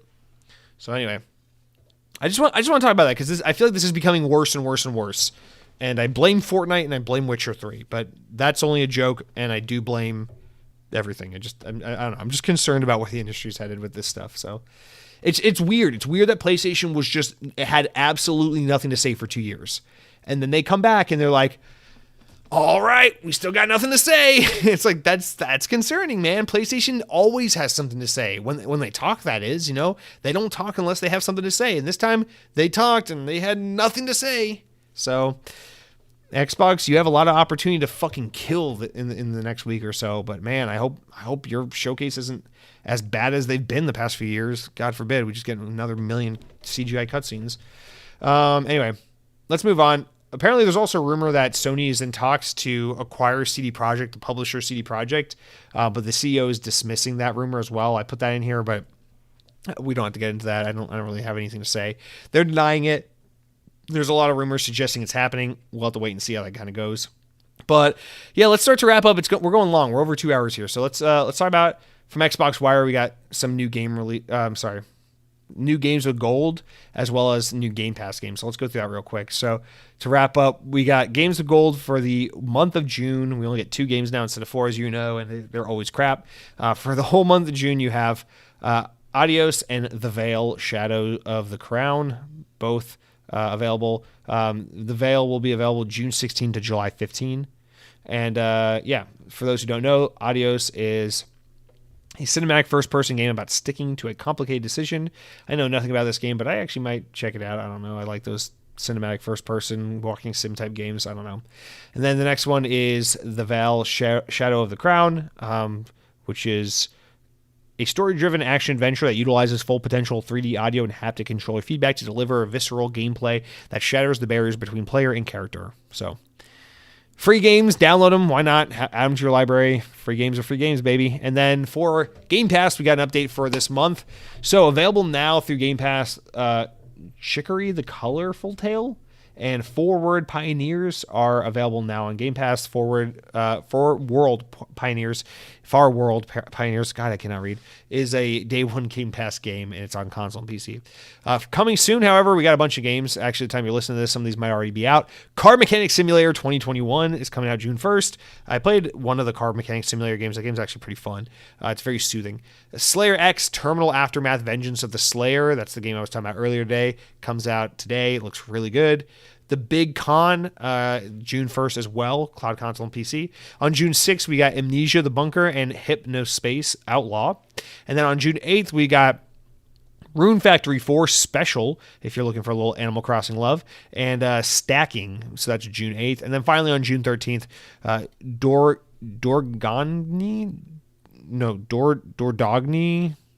cloud console and PC, Game Pass, day one. Guys, just name your game something like Stick, or like Green Leaf, or like Wet Water, something I can pronounce, please, for love of God. And then on June 15th, we got a handful of games leaving Game Pass, so make sure you try these out if you haven't already, because these are some beloved games, including one I've really been meaning to play and haven't played yet. So we got Bridge Constructor Portal, Chorus, which is the game I've really been wanting to play but haven't ever gotten to, so I should try that out. Maneater, which is apparently pretty good. Mortal Shell, Serious Sam 4, and Total War 3 Kingdoms. So you have until June 15 to play them. Otherwise, they're leaving Game Pass. Rest in peace. Guys, that's going to do it for all of our news this week. Let's real quick go into the important enough news stories, important enough to make the podcast, not important enough to make their own discussions, which we do have a good handful of here, so let's pour through about 5 or 6 of these real fast. First up, Devolver Digital will be holding a product showcase next month on June 8th at 6 p.m. Eastern Time as part of Summer Game Fest. So Devolver Digital, the indie game publisher, if that even makes sense, will host a showcase as they have been doing the past couple of years. Additionally, Like a Dragon developer Riga Gotoku Studio will hold a product showcase next month on June 15th at 11 p.m. Eastern Time, very late at night. They're going for Japanese time, not American time. That's when the showcase will take place, but they have not announced what they'll be showing or talked about any of that. They said stay tuned for more details on the live stream. Microsoft is planning to launch 2 Starfield-themed accessories, it's been claimed. Bilbukun, the data miner online, has an excellent track record of product leaks and has unveiled a special edition Xbox controller, wireless headset, and at next month's game showcase. So apparently at the showcase next week, we will see a Starfield headset and controller, which is probably real, but that's leaked. So the digital showcase will of course be on June 11th, so be sure you write in with your predictions now so we can talk about them when the time comes. And then last 2 here, NetEase has announced an opening of another studio, this time based in Tokyo. Pincool, led by President and Representative Director Ryutaru Ichimura, who joined Enix back in 2000 before it was merged with Square in 2003, and became chief producer of the Dragon Quest series, a pretty popular series. Ichimura was a lead producer on Dragon Quest 8, and Dragon Quest was 11, and has also been, or 9, and has also been involved with producing Dragon Quest anime series, live events, and exhibitions. Finally, VGC reports Konami has confirmed, for those who need to hear this, that neither Hideo Kojima nor Kojima Productions are involved in the Metal Gear Solid Delta Snake Eater remake. So that's it for all of our news, you guys. Then we can round out the podcast with the best segment, the only segment that matters, which is the comments, the shout-outs. Now, I didn't order these like I should have, so now we're just going to read them in a random-ass order. However, I got a couple to go through with you, so you know how it works. You head on over to youtube.com/XboxOnPodcast. You click on the latest episode of the podcast. You can leave any kind of comment you want. You can say anything nice, like, Jesse, you smell nice. I like that you have multiple colognes to keep the smell fresh. Or you can say, Jesse, you're stupid and I hate you and you're blonde. Really? You're seriously blonde at this point in time? And it's going to hurt my feelings. I'll probably end up in the cold shower crying over it, but whatever, it happens sometimes. And, if you don't want to do that, that's absolutely fine. You can just do none of that and just leave a comment and we'll all be fine. So we didn't get any comments like that, but we did get 7 different comments that I'd like to go through real quick. Starting off with Mr. Maug doing a double hitter. He says, I'm going to admit that I've actually played Zombies in Spaceland on Call of Duty Infinite Warfare way more than I did Black Ops 3 Zombies. I was really surprised how fun it was, and it justified my big spending of getting the Infinite Warfare Call of Duty 4 Remaster bundle. Yeah, I mean, Zombies in Spaceland is good shit, man. Shout out to it. Black Ops 3 Zombies, I think that first map is overrated, but every map after that first map I think is better. It just feels, that's the problem. It's like Infinite Warfare, something about it, the gunplay just feels a little off. It feels better in Black Ops. That's the thing I can't get over. But yes, Zombies in Spaceland, Infinite Warfare has really good maps. Very, very good maps. You also said, I'm surprised that most people were disappointed by the PlayStation Showcase considering the bias most people have towards PlayStation. For me, I'm just upset there was no Spider-Man themed console. We talked about that. That's apparently what that PS5 Pro was supposed to be. But yeah, nowhere to be seen. I'm shocked too that there was so much hate against the Project Q device. I think it looks really cool, and I'm curious whether or not it's only got remote play or if it's like an Android tablet with a Logitech G Cloud.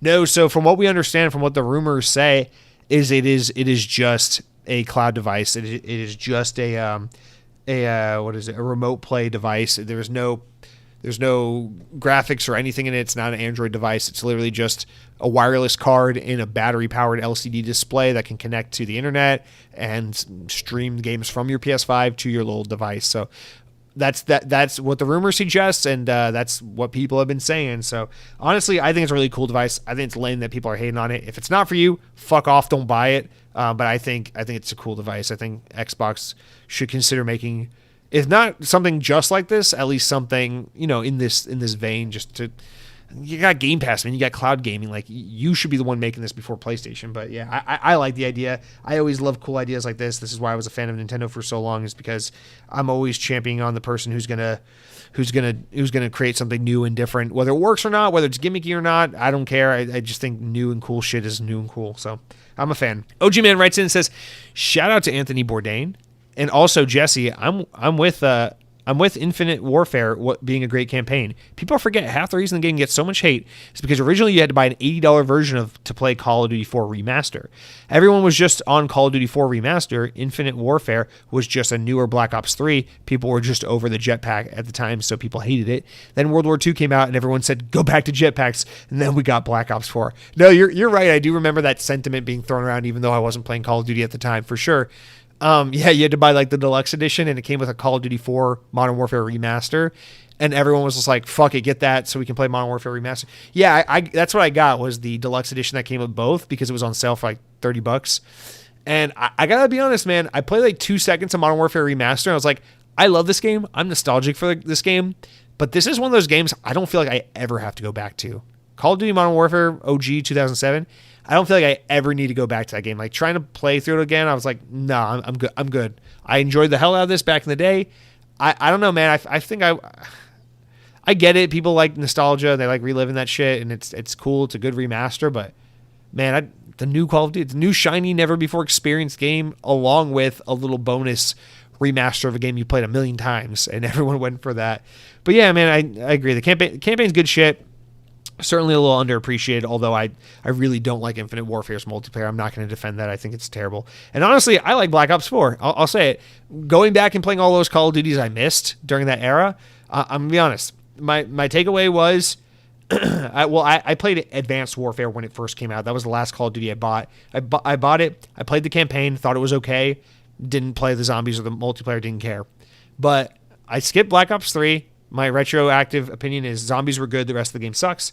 I skipped Infinite Warfare. My opinion is the campaign's got some really cool ideas and the zombies are pretty good.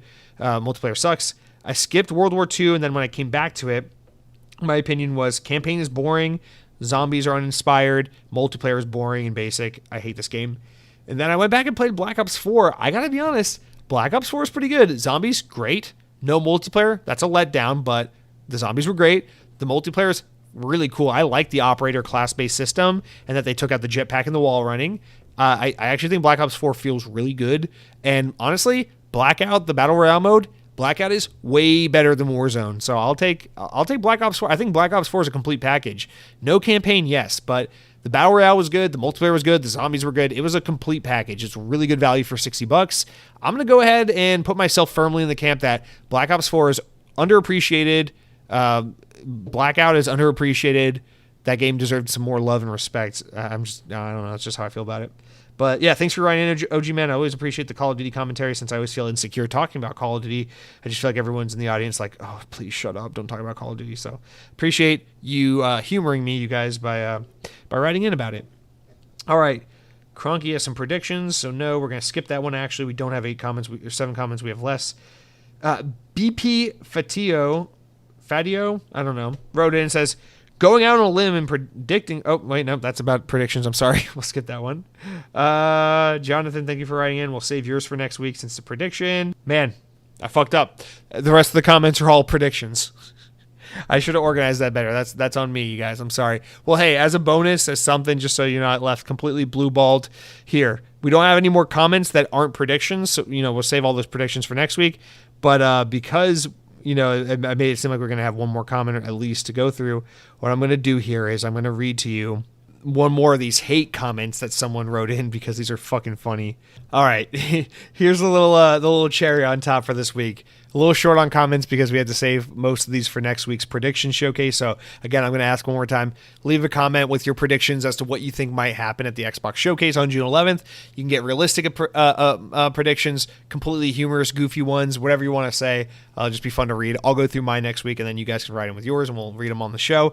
But I'll end you with this one. We got a really funny, obviously just nobody who absolutely does not listen to this podcast has never heard a goddamn second of it. They just saw the thumbnail and the title and then left a nasty comment because they're just being an asshole. But very funny comment nonetheless, so we'll read it. It says, Black Cauldron writes in and says, why don't you save yourself any more heartache and just get a PS5 and just get a huge vast library of elite games, ? Like, why so much loyalty to a company that doesn't clearly compare? Black Cauldron, I appreciate your comment. I appreciate you looking out for my best interest and sharing that information. See, the thing is, I absolutely would get a PS5, but I'm scared. I'm afraid that if I go into a Walmart or a Best Buy and I try to purchase a PS5, they might ask to see my G card, my gamer card, and once they run it, they might see, all the Call of Duty and Crossfire I've played, and they might reject me. They might tell me I'm not a real gamer, and then I would just be absolutely crushed. I'd be nothing. I'd be just an absolute wilt of a human being, a sorry sack of an excuse, of a heartbeat, of a fucking shell, of a husk of a man, and I'd be sitting there on the fucking floor of this retail establishment going, I'm not worthy, and people would walk over me, and the little kids would say, Mommy, why is that man crying on the floor? And she'd say, that's not a real gamer, son. Don't look at him. And I'm going to be honest with you, so that's why I buy the Xbox. They don't do the background check on Xbox. They don't do the gamer card check. I know, it's just, as long as you got money, they don't give a shit who buys it. They'll sell one to Osama bin Laden if you fucking want, but not the PlayStation. They do the G card check, and so that's the honest to God truth. I want the elite games. I want the superior library. I want the superior platform, but I have so much loyalty to Xbox and to Microsoft because I'm just afraid. So Black Cauldron, thank you for writing in. Everyone else, thank you for writing in. Thank you for listening. Be kind to one another. If you're going to post funny, mean comments, you can direct them towards me, but don't be mean to one another. And until next week, I'm really looking forward to next week's show, man. Really excited to read your predictions, go through them, go over my predictions. I wrote some really fun ones the other day that I really wanted to go over this week, so I'm very much excited for next week now. And then after next week, we'll do our predictions, and then just a few short days, Sunday, June 11th, the big showcase. Man, I'm so excited to see Fable running an engine finally, I just want to see what this game looks like. Hopefully we see Perfect Dark. I'm really curious to see that game. And I'll be streaming it on twitch.tv/lightningmcstream. So, yeah, Sunday, June 11th. I'll go over all the times and everything next week. But if you want to have a good time, watch the show together, joke in the chat, and post pictures of ourselves when we were in high school, maybe. I don't know. Maybe we want to get a little freaky. That's fine, too. Follow me on Twitch. But until next week, hope you're all well. Play games that make you happy. Fuck the noise. Eat some delicious food. Try that new steak and fries burrito at Taco Bell. And until then, power your dreams. Oh, and shout out to Yellowcard, my favorite band of all time. They just made a comeback as of the day I'm recording this podcast. They released a new song, Childhood Eyes. Fucking rocks. It's good to have you guys back. Love you all. Ryan, Sean, and Josh. Fucking awesome. So, Yellowcard's back. Everything's good, baby. Power your dreams.